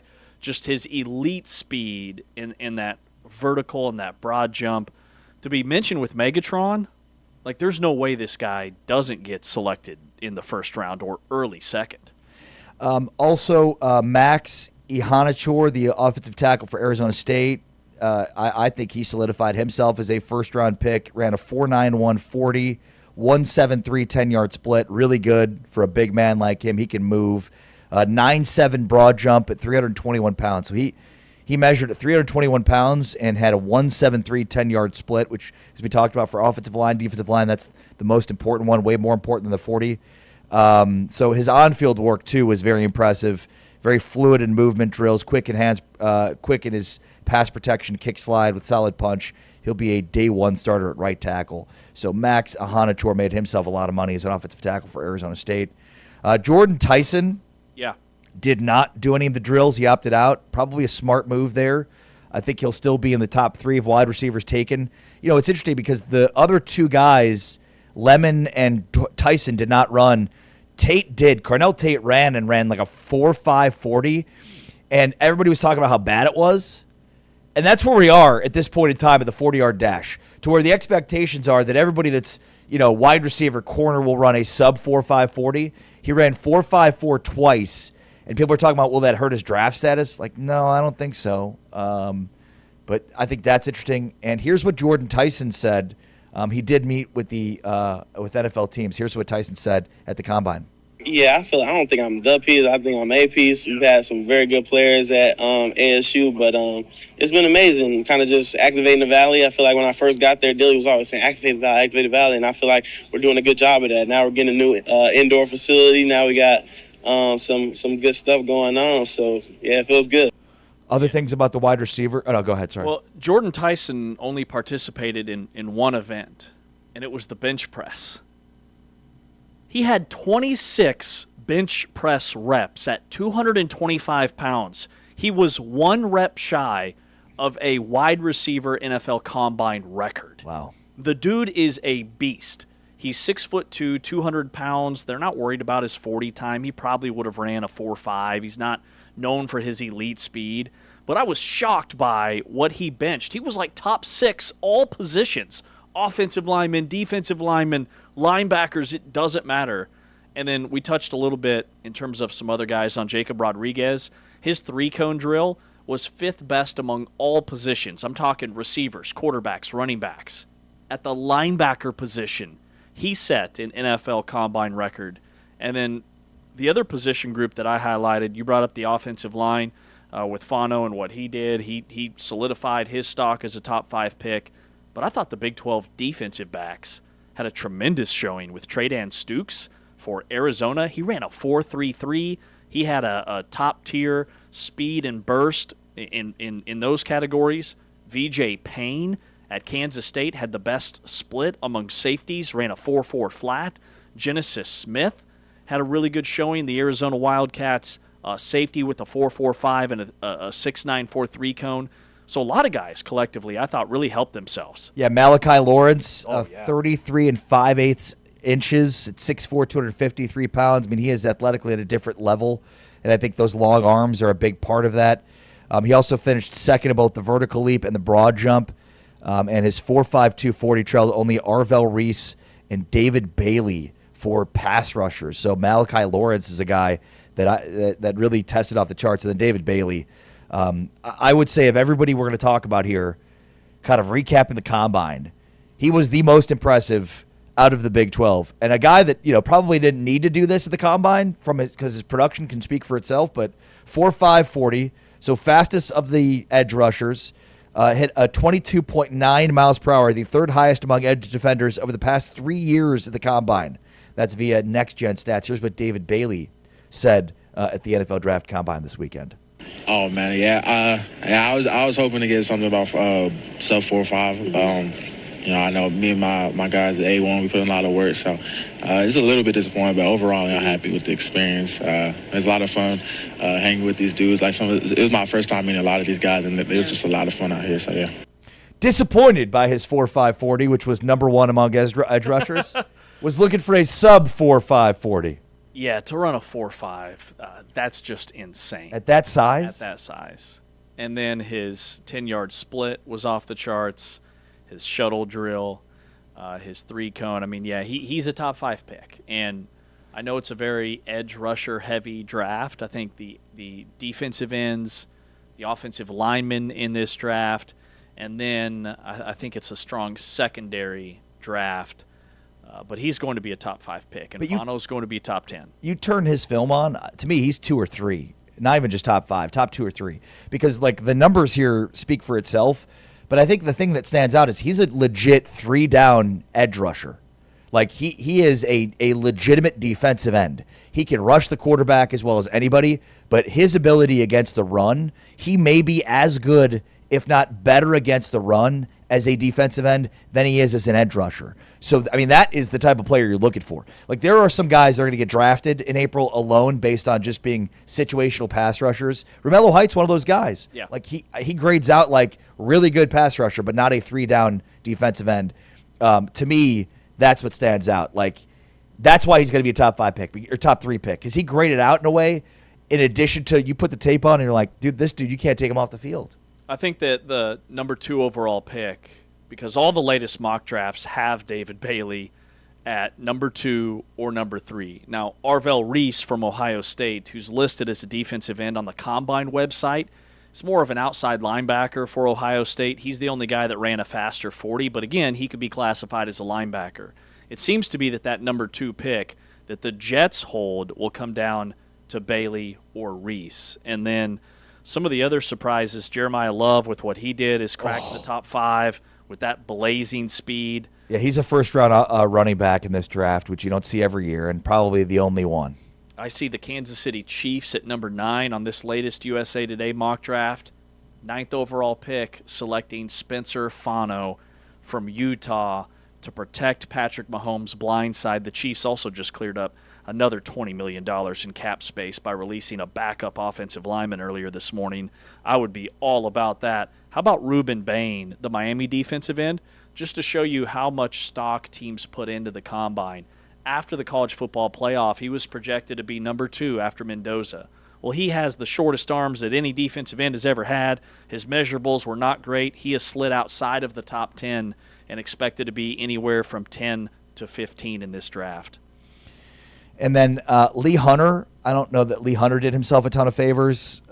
He's 6'4", 318 pounds, but just the 21.5-inch vertical and an 8'4" broad jump, just to add some context here. And again, Lawrence is a defensive end, so comparing defensive ends to defensive tackles isn't always advantageous. But Malachi Lawrence had a 40-inch vertical leap, 40 inches. Lee Hunter had 21.5. David Bailey also had a 10'10" broad jump.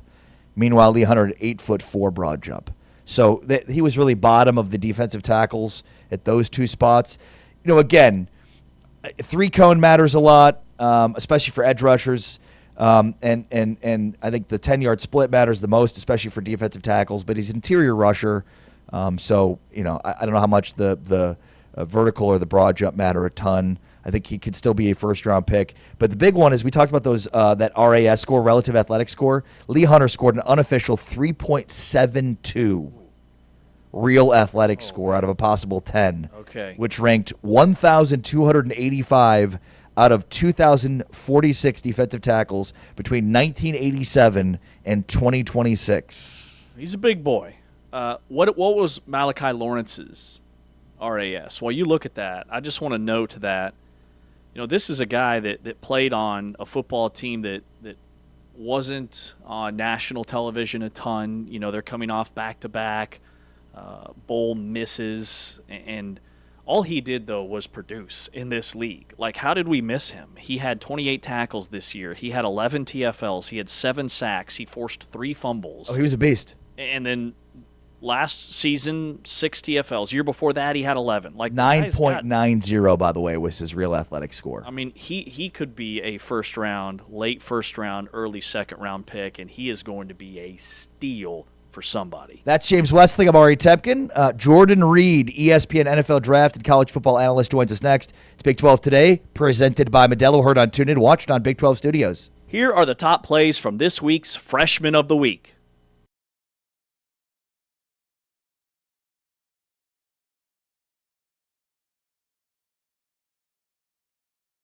Underway. Finally, Nichols comes away with it, 2-on-1, and why not get it to Jalea Davis for the lay-in? That was a shot that was certainly with some confidence as Sanaya Copeland kind of deflected that into her hands. It wasn't a clean catch, but was able to finish it, and Jalea Davis with a tough finish in between 2 Cougar defenders. There's no doubt, bread and butter, run the high-low. Yeah, she's going to see that all game. Garrow now at 12. Nichols on the drive through the lane, kicks off to Knessa, rattles in and out. That was halfway home. Davis, the stick back. Copeland looking inside, always looking that first option down low, and Davis got it. The basketball there, 2 defenders, and a foul. Such a good heads-up play here. You know, when you see the high-low action from post to post. Gets it to Canessa. L. Evans, top of the circle 3. Williams tracks down the second chance. Inside to Davis, 3 pink jerseys, and the and one. Finished by Jalea Davis, as you had mentioned there. 3 pink jerseys around her, and Jalea Davis wanting. Kansas getting the Jones turnover, now back the other way with the basketball. They've been able to rest Samaya Nichols in this stretch as Kansas has exploded. Darrow coming off a 21-point game at 14 at halftime to 17 now for the game. Loose 4 opportunity, and Davis gets the lay-in on the assist from Canessa. Has been a big lift for this K-State squad. This team has become a better defensive team since that blowout loss at Allen Fieldhouse. Nice backdoor play.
Big 12 Radio, it's Big 12 Today, heard on TuneIn, watched on Big 12 Studios, and this is our From Saturdays to Sundays series, Big 12 prospects and what actually matters at the Combine. Joining us now to talk about it is Jordan Reed, ESPN NFL Draft and college football analyst. Jordan, how are you? Good, thank you all for having me. Yeah, appreciate your time. You know, I think big picture, just overwhelmingly, this was a quote unquote historic combine, and ultimately, and I'm curious for kind of your general thoughts, just the athletic differences between these guys every year, it just seems to compound. Like, these dudes are just freakish athletes. Yeah, that kind of was the big storyline exiting Indianapolis, of how we had the fastest average running back times in the 40. The safeties were extremely fast on Friday night. So it wasn't just those positions. It really was collectively as a whole, just how freakish these athletes were across the board at every single position. Jordan, as we highlight some of the guys from the Big 12, we look at Jacob Rodriguez, we look at David Bailey from Texas Tech, and then some sleeper guys like Cincinnati wide receiver Jeff Caldwell, who just had some ridiculous numbers. Touch on those guys and maybe who has helped themselves the most through the combine process. All those names you mentioned, the one that really caught my Jeff Caldwell. He's somebody that came from Lindenwood, only spent 1 year at Cincinnati. So you always worry about how those smaller school guys will not only hold up throughout the pre-draft process, but how they will test at the combine as well. So he's one that definitely did help himself quite a bit. Even the Utah guys, I thought they performed really well, and Caleb Lomu and Spencer Fino, I thought both really cemented themselves as first-round picks. And, this is a really good first-round offensive tackle class. So, number one, I thought it was great that they came out and competed, just because a lot of times you see those highly touted prospects skip out on some portions of the combine, and they didn't do that at all. So I want to give them a lot of credit for coming out and competing and doing everything. Yeah, and I guess what were some of just the notable, most prevailing standouts from what you saw this weekend? Overall, the safeties. The safeties were really, really good. Bud Clark from TCU is one that I thought had a really underrated combine as well. He's a player that I like quite a bit. 15 interceptions over his career at TCU, so we know that he's definitely a ball hawk. But he needed to come out and show that he was an athletic freak like a lot of people really labeled him as, and I thought he performed really well. So he was one really underrated name that I had circled, and I thought he came out and performed really well.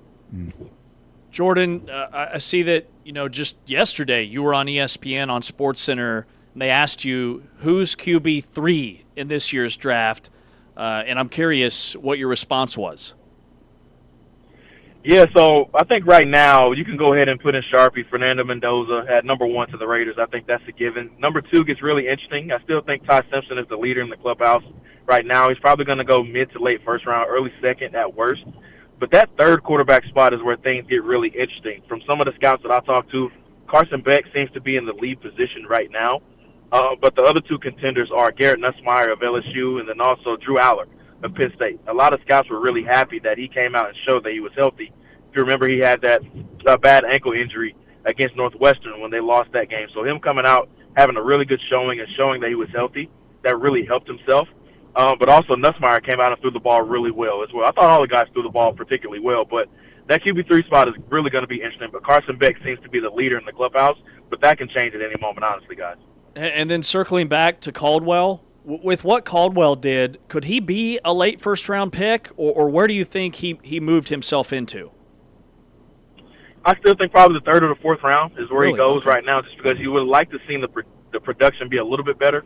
At Cincinnati, he was a little bit inconsistent in that manner, but guys, 6'5", 215 pounds, running 4.3. That's going to raise a lot of eyes for a lot of people. So he was seen as a day 3 guy coming into it, but he'll probably go in that 3rd or 4th round range right now. Okay.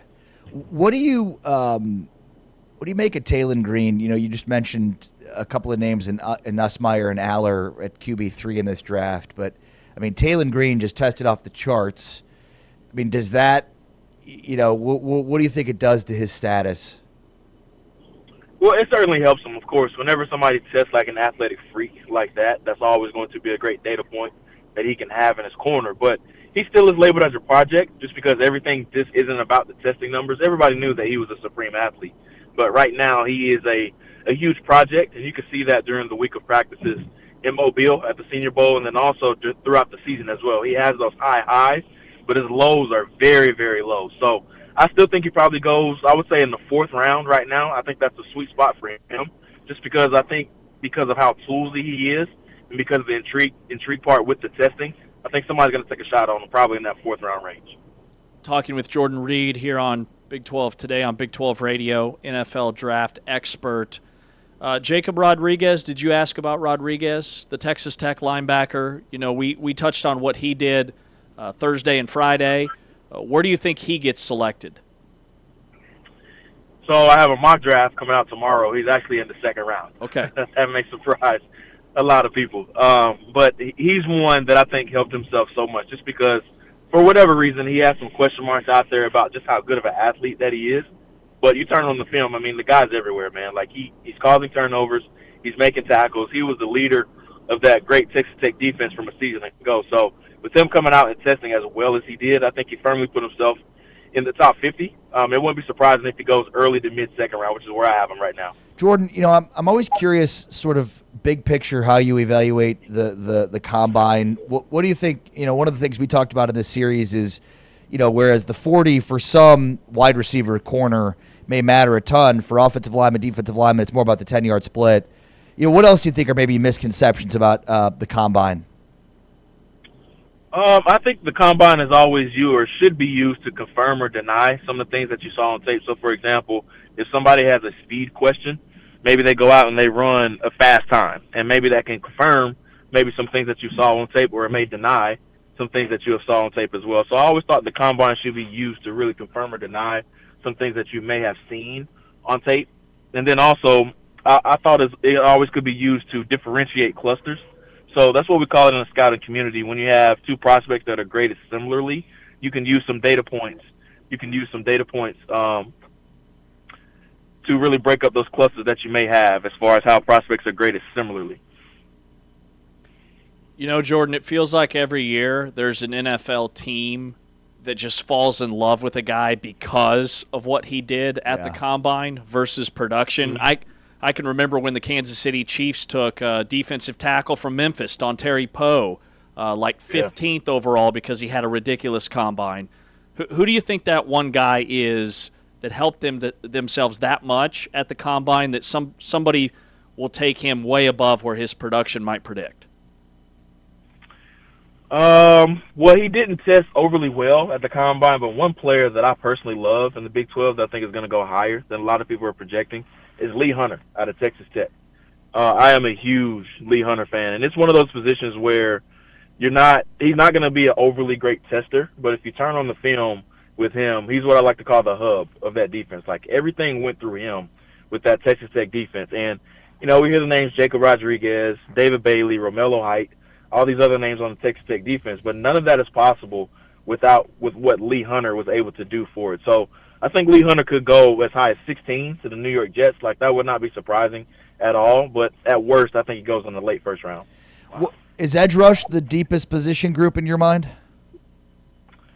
I would say linebacker, actually. Linebacker and safety. Those are two positions I thought showed really well at the combine. I mean, on Friday, those safeties were flying, man. Like, it was 4-3, 4-4 everywhere with these players. So I thought the depth of the safety class really shined bright on that Friday when they were running.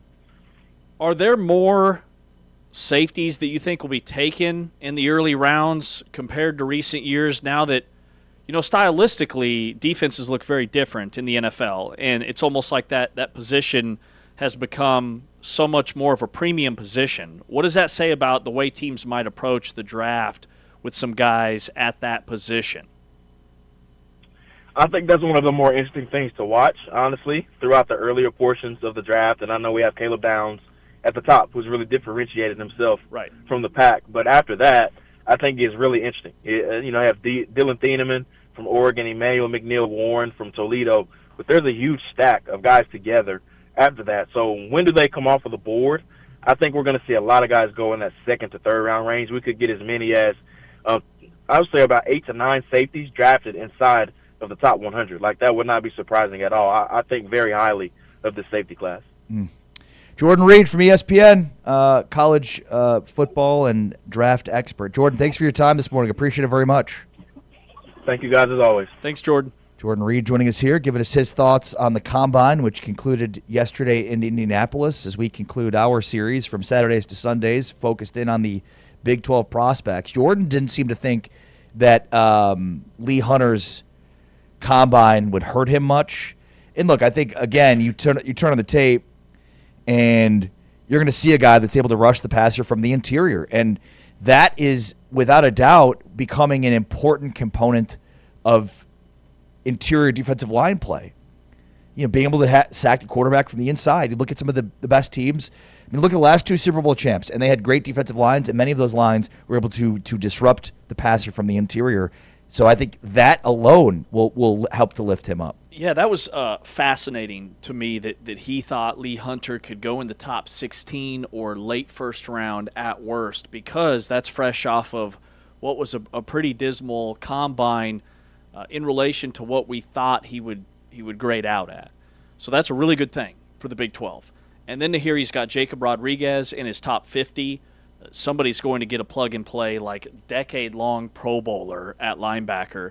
And then Jeff Caldwell. So I guess I didn't realize where Jeff Caldwell was going into the draft. I mean, I thought maybe this guy had put himself in, like, first-round conversation. Jordan said he's probably third or fourth round because he didn't quite have the numbers at Cincinnati that you would anticipate. But I remember a game, and I didn't have Cincinnati a ton, able to watch because of conflicts, but like early in the year I had their game against Bowling Green, and Cincinnati got a little bit of a scare from Bowling Green, and then they just started getting Jeff Caldwell involved. They got him involved on a bubble screen. They chucked it deep to him, and I saw him make just some freakish catches that in my eyes looked like a guy that could be a first round type pick. And then the offensive lineman with the two kids from Utah, they're going to be locks for the first round. Tyson's interesting to me too, the wide receiver from Arizona State, because remember, like mid-year, even with his injury stuff, he was projected to be a top 10 pick. Now I'm seeing anywhere from like 15 to 25 because he didn't participate in all the combine stuff, and a lot of these other receivers did and showed out really well. Well, and I think also teams are going to factor in the medical side, right? So part of the reason he didn't run and didn't participate is in coming back from this hamstring injury that he had last year. Yeah. So now look, he was saving himself, and you know, Carnell Tate ran a 4.5, and it still wasn't good enough for most people. So I think, you know, it's in some ways like you're just not going to win regardless of what you run. But he's still one of the top 3 receivers in this draft. It will be a first-round pick. And you're right. I mean, certainly not top 5, top 10, but, you know, I'm interested to see where he goes. All right, plenty more to come on the draft as we get closer and closer to the draft, but certainly was fun to take a deep dive into the Combine. And remember, the Big 12 Radio and our spring series, which starts tomorrow, our football off-season discussions brought to you by the full-time fan who knows no off-season. Rule number 31, Modelo fan rule number 31, off-season doesn't mean off, it means research. We're continuing our football off-season coverage with our spring preview series, which starts tomorrow with Texas Tech. Joy McGuire will be on the show tomorrow, plus we're previewing Texas Tech. So when we did the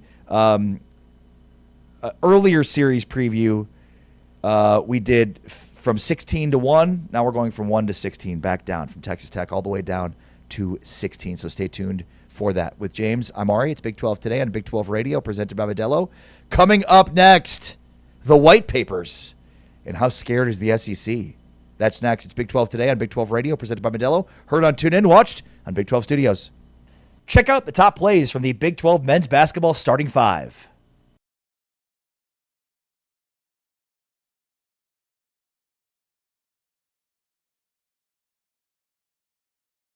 Working inside to Bob Miller, under 3 minutes to go in the half. And count the bucket. Great effort on the offensive glass by Mustafa Cham. Many bigs of Cham and Miller, and you see Miller just shooting over the top, and then Cham is right there on the interior. As a turning point here in the second half. Henry turns the corner. Rejected up top by Cham. Good job by Tillery to get over the passing lane. Or first, which gives you an opportunity not only for a better shot, but also a rebound. Bob Miller not there, but Mustafa Cham is. The Robin to Miller's Batman. Cham with the slam. Carving out space, taking his time on the inside, getting up on the offensive glass. Quick push up the floor. Tillery under 2 minutes to go here in the first half. Spotting up, Cham sticks the 3. How about this kid? Shoots that baby with confidence. So it's Miller versus Tiller. And Miller is blocked on the inside. They stick with it. Counted it a foul. Cham. Fritz. Physically imposing. Really makes him work. Causes the miss. Then Bidunga picks up the personal. 2-point game. Celestine to Cham. Oh, he's feeling it. How about this kid? Banging left and right. I think Roy Williams has already tested it. Guaranteed. Then why not? Wes Miller played at North Carolina. Inside. Chom rocks the rim.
Big 12 Radio, Big 12 Today, heard on TuneIn, watched on Big 12 Studios. Talking a lot about college basketball today. Again, the women's Big 12 tournament starts in Kansas City on Wednesday. First round matchups, K-State and Cincinnati. BYU and Houston is the 9 seed and 16 seed. Arizona State, and a big one for Arizona State against 15-seeded Arizona and 11-seeded Kansas against 14-seeded UCF. I think Arizona State and Kansas still very much in it in terms of NCAA tournament bids. That's the 10 and 11 seeds, but they're going to need at least one win, probably two, in this tournament in order to get consideration. Texas Tech's the 5 seed. They end up playing in the second round. So similarly to the men's side, there's pretty obvious top 5 in the men's side, pretty obvious top 5 on the women's side. Texas Tech, the 5th seed that will be playing in that second round, not get the double bye. Utah is the 8th seed. Iowa State's the 7th seed. Colorado is the 6th seed. And then 1-seeded TCU wins the Big 12 back-to-back years. The 2 seed is West Virginia, 3 seed Baylor, 4 seed Oklahoma State. Again, the tournament starts in Kansas City on Wednesday, and then we'll be in Kansas City a week from Wednesday. Dude, cannot wait to get up to KC with all the entertainment value that the league is putting together for fans. Can't wait to see the court. Oh, the court itself, absolutely, with the glass floor. It's going to be incredible. Yeah, on the women's side, I would say, there's 7 teams that are definitely in the field, and then Utah's kind of on that bubble at 19-11 and 10-8 in league. I would think they would be in, but you got to remember Arizona State. If they're in, the Big 12's looking at 9 teams in the field. And this is the deepest league in America on the women's side. It just doesn't have that meat at the top like some of the other conferences do, like the Big 12 has on the men's side. Now, TCU and West Virginia and Baylor are all very good, but they're not top 5 in the country good, right? And so Arizona State at 22-9, but they're only 9-9 in league. Are they going to be in? They played a weak non-conference, but they won every game. But in league play, they've had a little bit of a slide, losing back-to-back, 2 straight, that I think puts them on the bubble. And then you brought up Kansas. Kansas is a sneaky team that they're 6-4 in their last 10. They have the scoring. If they put it all together and win 2 games, to your point, maybe they have a chance of getting in. Yeah, but I think you're right. It's a far chance, outside chance. Yeah, they're 8-10 in league, 18-12 overall. You'd have to get at least 2. Yeah. Well said. All right.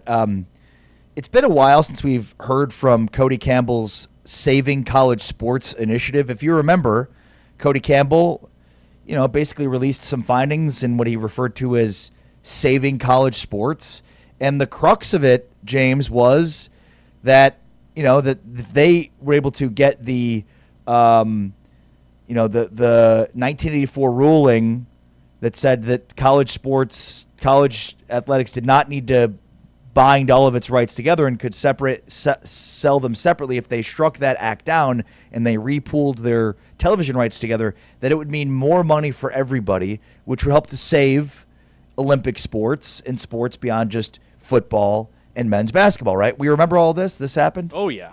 Boy, do we remember it. Well, the SEC and the Big Ten have released their findings. And it's interesting, to say the least. Not surprising at all that they are totally and vehemently against it. Right. But ultimately what we have here is the SEC and the Big Ten commissioning a study to justify their market power. I mean, it's written by a consulting firm that the SEC and the Big Ten hired and paid to attack the proposal that would dilute their market power. There's no conflict of interest there. I mean, when I look at this, number one, them saying that, handling rights for all 136 schools and 26 sports and thousands of games, that that far exceeds current broadcasting companies and their capacity and would really take control away from schools and conferences. That can very easily be done. I mean, we just talked to the head of Cincinnati's control room and production team. These schools all across the country are basically built and already packaging all the behind-the-scenes stuff for the major networks. So the schools are more than capable and ready at this point in time. And then I found an attorney online that just completely decimated the argument that the SEC and the Big Ten made in their proposal or opposition from Cody Campbell's proposal. Number one is the conflict of interest that you noted. They paid for the analysts that put this whole thing together, this rebuttal to the structure that currently benefits them the most, right? And then the CFA in the 1980s comparison is a weak analogy, talking about what happened back in the 80s and how much things have changed now. It's almost like the Big Ten SEC just totally overlooked that. And then they use an NBA example and how, the NBA's been a disaster. And this guy actually argues that the NBA proves that the pooling model actually works because the NBA aggregates their rights centrally and then they package them out strategically to all the different partners. And that's what we're talking about here. The 136 teams is too big argument completely ignores the packaging and how that would work. Sure, you'd have everybody doing it together, but there wouldn't be like one mega bundle just going to one partner, right? You'd create tiers and different products and still have premium marquee windows and streaming-only packages and all the things. it would just level the playing field. That's what this comes down to. It would level the playing field financially when it comes to the TV value. Yeah, I mean, that argument in particular, the one about, it's 136 teams versus 30 to 32 in pro sports, it's a straw man. It's a classic straw man argument. It's easy to poke holes in. Also, basically part of their argument was that the current model works, which is hilarious because it's so transparently self-serving. Yeah. In that, it works for you guys, but it's not working for everybody else as much as it's working for you guys. And, the reality is the argument conveniently ignores the financial crisis facing every other conference. And not only that, but the idea that you're just going to blindly continually see increases in your rights fees when who knows what the future looks like with, where this is going. And is this the top of the market or will it go down? That's something that's extremely difficult to validate. They made the case that the projections made by Cody Campbell and the SCS are not supported by quote-unquote empirical evidence, and yet go on throughout to make statements and claims that are not supported by empirical evidence. Right. So in one case, they make the counter argument to, the fact that they could make more money with the SCS, proposal, and they say there's no empirical evidence in it, but yet go on to make multiple other arguments without any empirical evidence. Exactly. I mean, this is just it's like they're doing everything they can to find all these little nitpicky type things to say, we love the power that we have right now and we don't want to lose it. That's ultimately what this comes down to. Yeah, I mean, you could poke holes in every argument they make.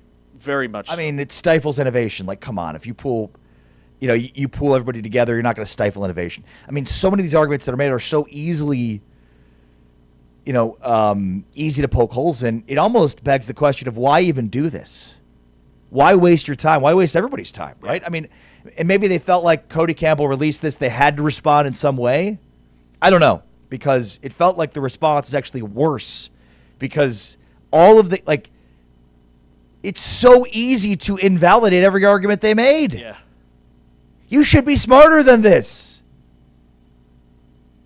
You would think so.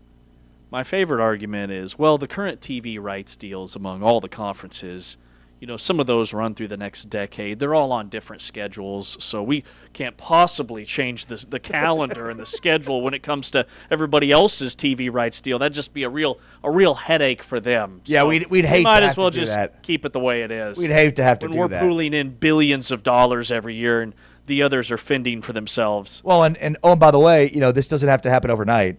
Just throwing this out there. We're aware that there's currently TV deals that are going. This could be phased out, and phased in. But no. Of course, you just can't do. You just got to throw up your hands in the air. We can't do this. It's impossible to do. The other one that's like the same thing, that the scheduling one. Oh, scheduling can be so difficult. How on earth could we schedule all of these great football games we have? It's impossible to do. I can't imagine anybody trying to schedule all those games. Huh? What we're already doing. Just throw up your hands. How are you supposed to schedule all of these games? One central body is scheduling all of these games? What if we don't get the preferential treatment that we rightfully so deserve? You mean all the different TV networks working together to put the schedule together? Where we avoid top 10 matchups clashing with one another? Because they're in this league and they're in this league and they're on this network and that network. It's almost like we're against the NFL model. We're for the NFL model for everything else, but we're against the NFL model when it comes to television revenue. And I think it's important to note here, because of course, we are representatives of the Big 12, though, this is on TuneIn and Big 12 Studios in partnership with the Big 12. The Big 12 is not with Cody Campbell on this, right? So Brett Yormark and Cody Campbell are very closely linked. They talk a lot, right? There's a lot of advice back and forth. I know that Brett Yormark values Cody Campbell in many ways, but this is not something that the Big 12 has formally come out in support of.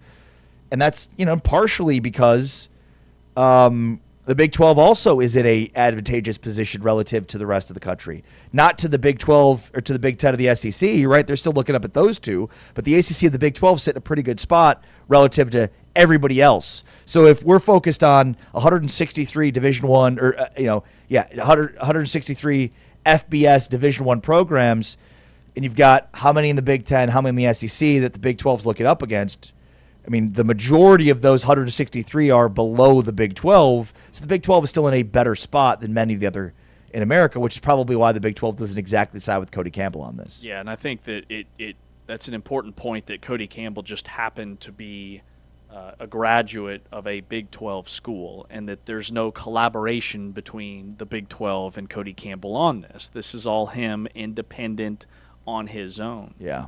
And the Big 12, this is a win-win in my eyes for the Big 12, because if this goes through, I would love to see the Big 12 kick the rear ends of some of these other teams in other conferences. And then outside of that, the Big 12, if things remain the way that it is, number one, you're already leveraging 5 different media partners against one another when it comes to men's basketball, and this is the best league in America. When it comes to football, we're seeing growth already, baby-stepping this thing after Texas and Oklahoma depart, and there has been growth year over year just in the short 2 years that we've had without those 2 major market members. And then number 3, the ACC, if they can't keep Florida State and Clemson happy and they bolt for the SEC, that conference is going to completely fall apart. Which will happen in 2030, by the way. And the Big 12, North Carolina is already saying, like, hey, Big 10, will you take us? Like, the Big 12 is going to swoop in and get some heavy hitters that's going to further expand the footprint, whether it's SMU or Louisville or North Carolina or Duke or whoever, Miami. Like, whoever those schools are, the Big 12 is going to be in a really good position to be one of the 3 super leagues if that's where we're headed. Well, look, Donald Trump has commissioned a group to come to D.C. and sort of speak on all of this. I don't know how much congressional movement there's going to be. I mean, Trump has tried to do as much as he possibly can to get some movement on this, but he's got a lot more attention directed in a lot more other areas and directions that, I can't imagine he is spending as much time on this as he is many other things that are higher priorities right now for him. But it is important to note that in conjunction with this, he has formed a group to bring together to talk about some of these issues in college sports. Again, I think we're foolish to sit here and wait for congressional action on this, because we haven't even had a bill reach either the House or the Senate to even hit a vote yet. Like, we aren't even out of committee meetings yet on any of this. It, like most bills, and this is a great, example of, giving us a good sense of how long it takes for bills to actually be put together and get to the House floor or the Senate floor, get voted on, and then pass and move to the next spot. Like, it's a long process, takes a lot of time, and we're seeing that play out in real time right now. I mean, it's been multiple years with multiple pieces of legislation, and nothing has gotten even close to getting on the floor for a vote yet. Yeah. So it feels like congressional intervention is not going to happen, and yet the obvious fix is staring us right in the face, and yet college sports doesn't want to acknowledge collective bargaining, and because of that, they're waiting for congressional intervention, and we're just not going to see it. It's going to take a long time. It's going to take a long time. And to your point, I mean, this had been quiet for quite a while, right? Probably the last 6 months or so, I would say, maybe even longer. Tends to take a break during football season, yeah. Coincidence or not. Yeah. Conference realignment is going to be fascinating this summer. Another thing that tends to take a break when football season starts. 1,000%. And then it usually ramps back up. When did, it was like mid-July when USC and UCLA made their announcement, very late in the summer. Are we going to see moves like that this summer? Because I think the general consensus is that this could be a quiet year with all the college football playoff stuff when it comes to conference realignment. But those tend to be the when stuff goes down. Well, and even last year was a quiet year in terms of realignment, and yet we got a memo released by North Carolina that said that they were trying to get into the SEC. Yeah, and then a new Pac-12. Yeah, in a quiet year. True. So there's going to be movement. It's just a matter of who's going where.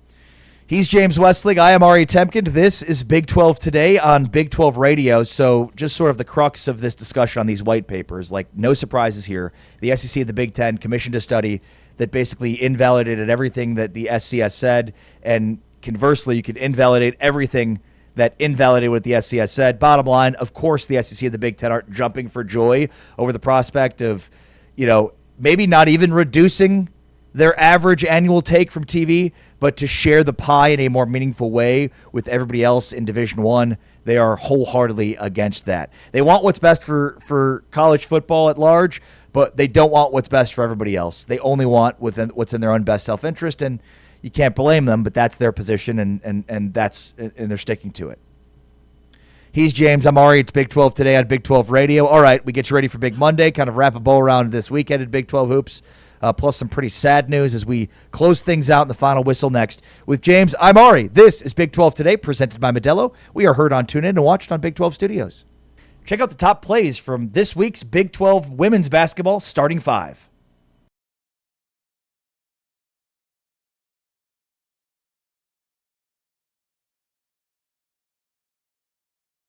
68 made threes on the season. Delaney Gibb driving baseline left. Offs for the glass. This is the fourth time in the last 6 games for BYU they have trailed after the first quarter. Delaney Gibb and now lead 5 in the game to begin the fourth quarter. Delaney Gibb. Scoop shot won't go. Thomas with another rebound. Gibb pokes it away in a steal. She'll try a three. Oh my goodness! Whether you get stops and you got to secure the defensive board or get a good shot. Oh, there's Gibb for three. Of this first quarter, it's Gibb against Otto. Sneaks inside, lays it in, and BYU will take a 3-point lead at the end of this first quarter. Gibb. Cut off by Jomstead, now drives right, clock down to 5, splits defenders and scores. What a finish by Delaney Gibb. You plug away on offense, see what happens. Clock running late, Gibb with some space, and cashes in with another three. It's okay that she didn't win the drill because she hit one of the most iconic shots in Utah basketball history. She hit the most important one. Gibb with a very important three to end what was a quality Utah run. Gets the nice angle to the roller. Nice to see from Utah. Delaney Gibb, money once again. Another triple for Gibb. It's not too late, but is to take the ball out of her hands, do some double teaming off the POBs. Gibb, a special player and a special performance. Gibb with 28.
Big 12 Radio.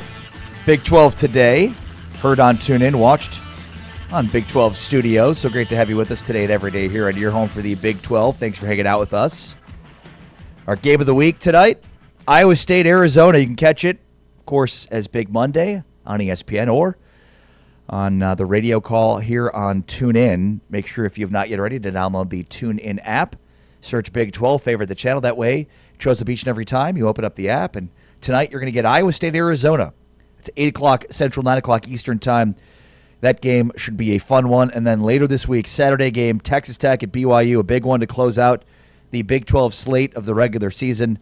Saturday night, 9:30 Central, 10:30 Eastern time, a part of Big 12 Radio on TuneIn, James. Man, we are just 16 days away from the start of March Madness. We are 25 days away from Major League Baseball's opening day. Ooh. 39 days away from the Masters. 44 days away from the NBA playoffs. Which means we're like 37 days away from the Final Four, right? Because that's right before the Masters. Yes, it's a 3-week tournament. Yes, 37 days. 37 days, which means we're only 53 days away from the NFL draft and 48 days away from the Stanley Cup playoffs if you're into hockey. Yeah. Wow. So we are just X amount of days away from really fun things in sports. How about that? Yeah, exactly. Yeah. Exactly. I saw this. Think it's interesting. The worst quad 1A records in the projected NCAA tournament field. So these are teams that are projected to be in the tournament, and these are the worst records amongst those teams in the quad 1A, which is, what's that?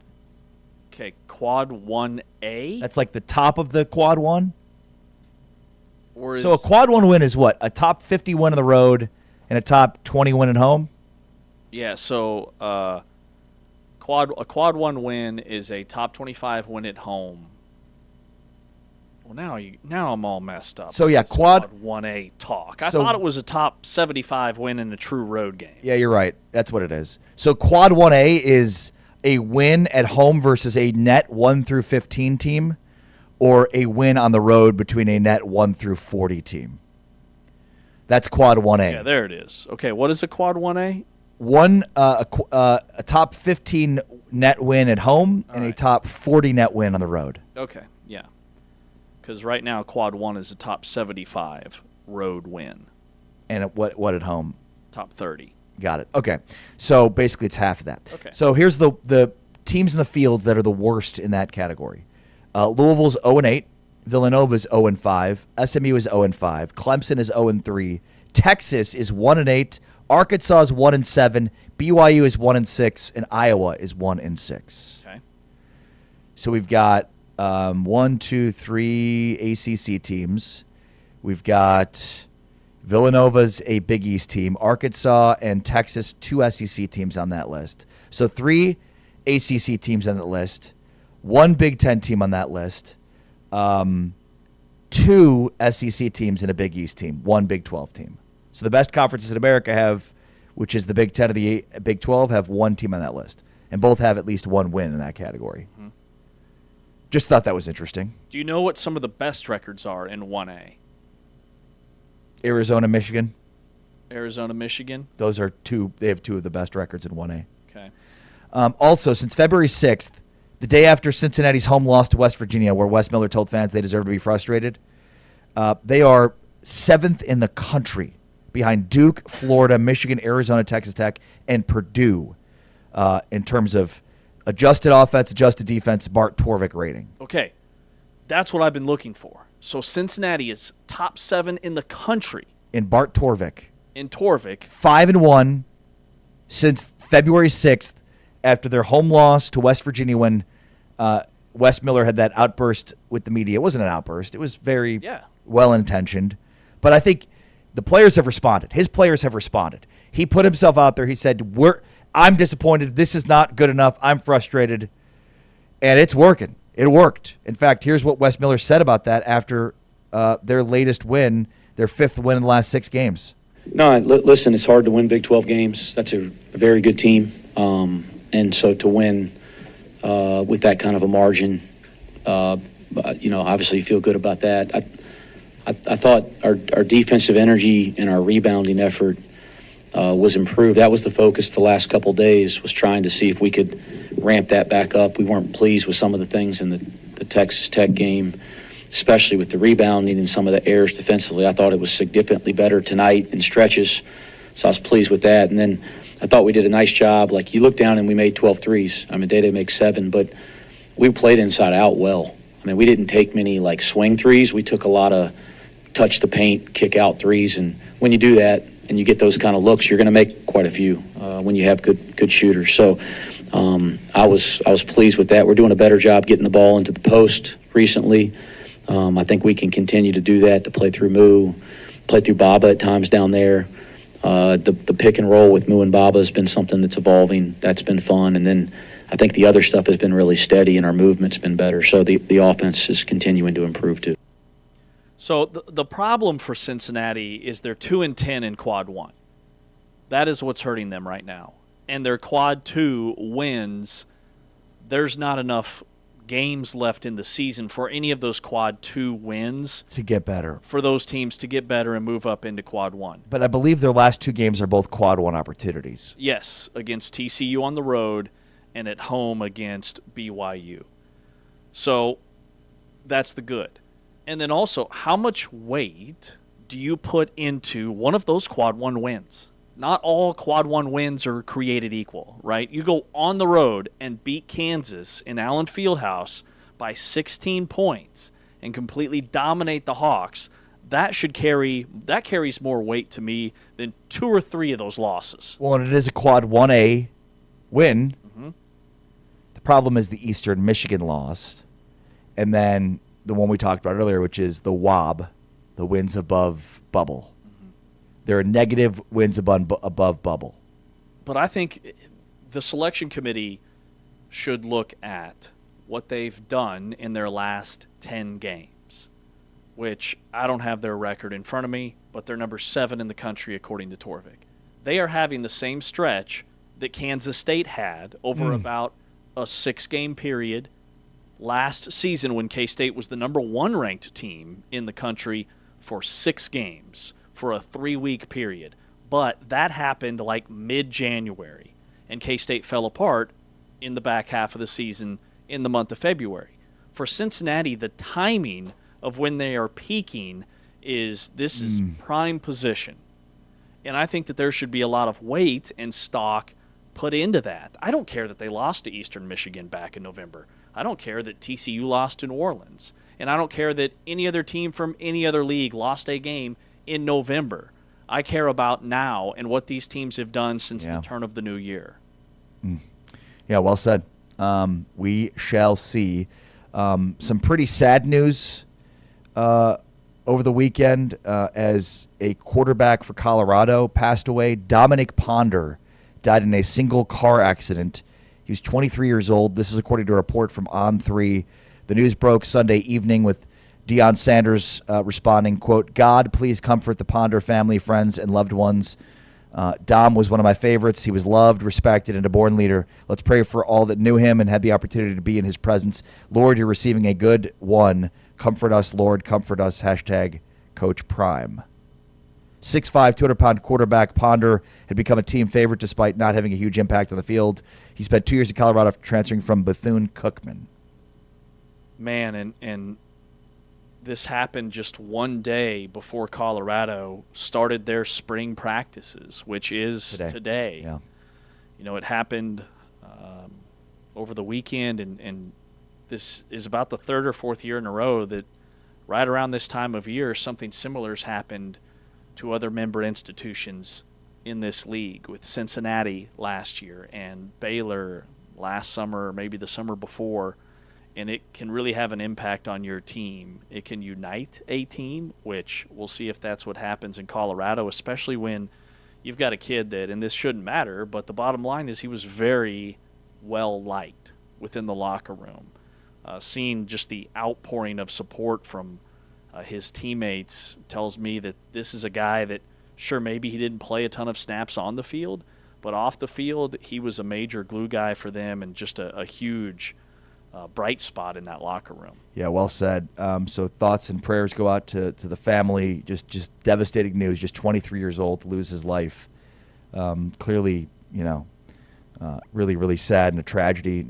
Not many of the details are known at this point in time. All right, James Westling, Ari Temkin, Big 12 Today, Big 12 Radio, presented by Modelo. Congratulations are in order for the 4th straight national championship for Texas Tech indoor track and field. The legendary coach, Wes Kitley, just continues to churn national championships. We focus so much on Texas Tech football and Texas Tech basketball and how good they've been. And, Texas Tech women's basketball's had such a great year at softball. And it's like, man, you beyond just this infusion of NIL cash that has, really improved the Texas Tech athletic department across the board. One thing that hasn't improved because it hasn't needed to, it's just stayed the same, which is championship level is track and field under Wes Kitley at Texas Tech. Yeah, they are just an absolute machine. And they got a little bit of a scare from Kansas State. I mean, K-State had a monster year on the men's side. Normally, they're not really in the mix when it comes to indoor track and field. But Malachi Snow is the big name. He was the meet's high point performer. He won the 60-meter sprint, 60-meter hurdles. He went 7:43 in the hurdles, and then about 20 minutes later ran a 6.46 in the 60. Jorge Garcia won the 600 yards, so kind of that middle distance. And then Kaiser Dunbar had a school record in the mile, I believe. And then on the women's side, Tawny Ann Forbes. I'm trying to see how many of these athletes I remember from last year when I was announcing this indoor track and field championships, and I see kind of a blend of newcomers and returners, which this is a really tricky event because you still want to make sure that everybody's healthy for the nationals, right? And you've got the outdoor track and field coming up in May, but then the nationals for the NCAA. So sometimes some of the star athletes will hold out. Yeah, well said. Great point. And then we also discussed the release of the Big 12 Women's Championship bracket. So the top 4 seeds will get the double bye, as they will on the men's side. But similar to the men's side, the top 5 seeds, all the elite of the elite in the Big 12. I'd say on the men's side probably more elite, but just based on the fact that the Big 12 probably has multiple national championship contenders on the men's side, and some of those women's teams are going to have to prove that they are, legitimate national championship contenders. We shall see. But what else stands out to you, James, about the Big 12 women's bracket? Yeah, I would say that, West Virginia climbing to that 2 seed, I think, could have a major impact. Now, I know that if they see Baylor, seeding doesn't really matter when you get a 2-3 matchup. But just the fact that West Virginia ends up with the 2 highlights to me the type of season that they had. They're a top 16 team nationally. You can make a case that they are the biggest challenger to TCU, and then Texas Tech falling to the 5, Oklahoma State getting to 4, I think is huge for that second round matchup, or I guess the semifinal matchup, because Texas Tech will have already just played a game, and Oklahoma State's going to have an extra day of rest. Yeah.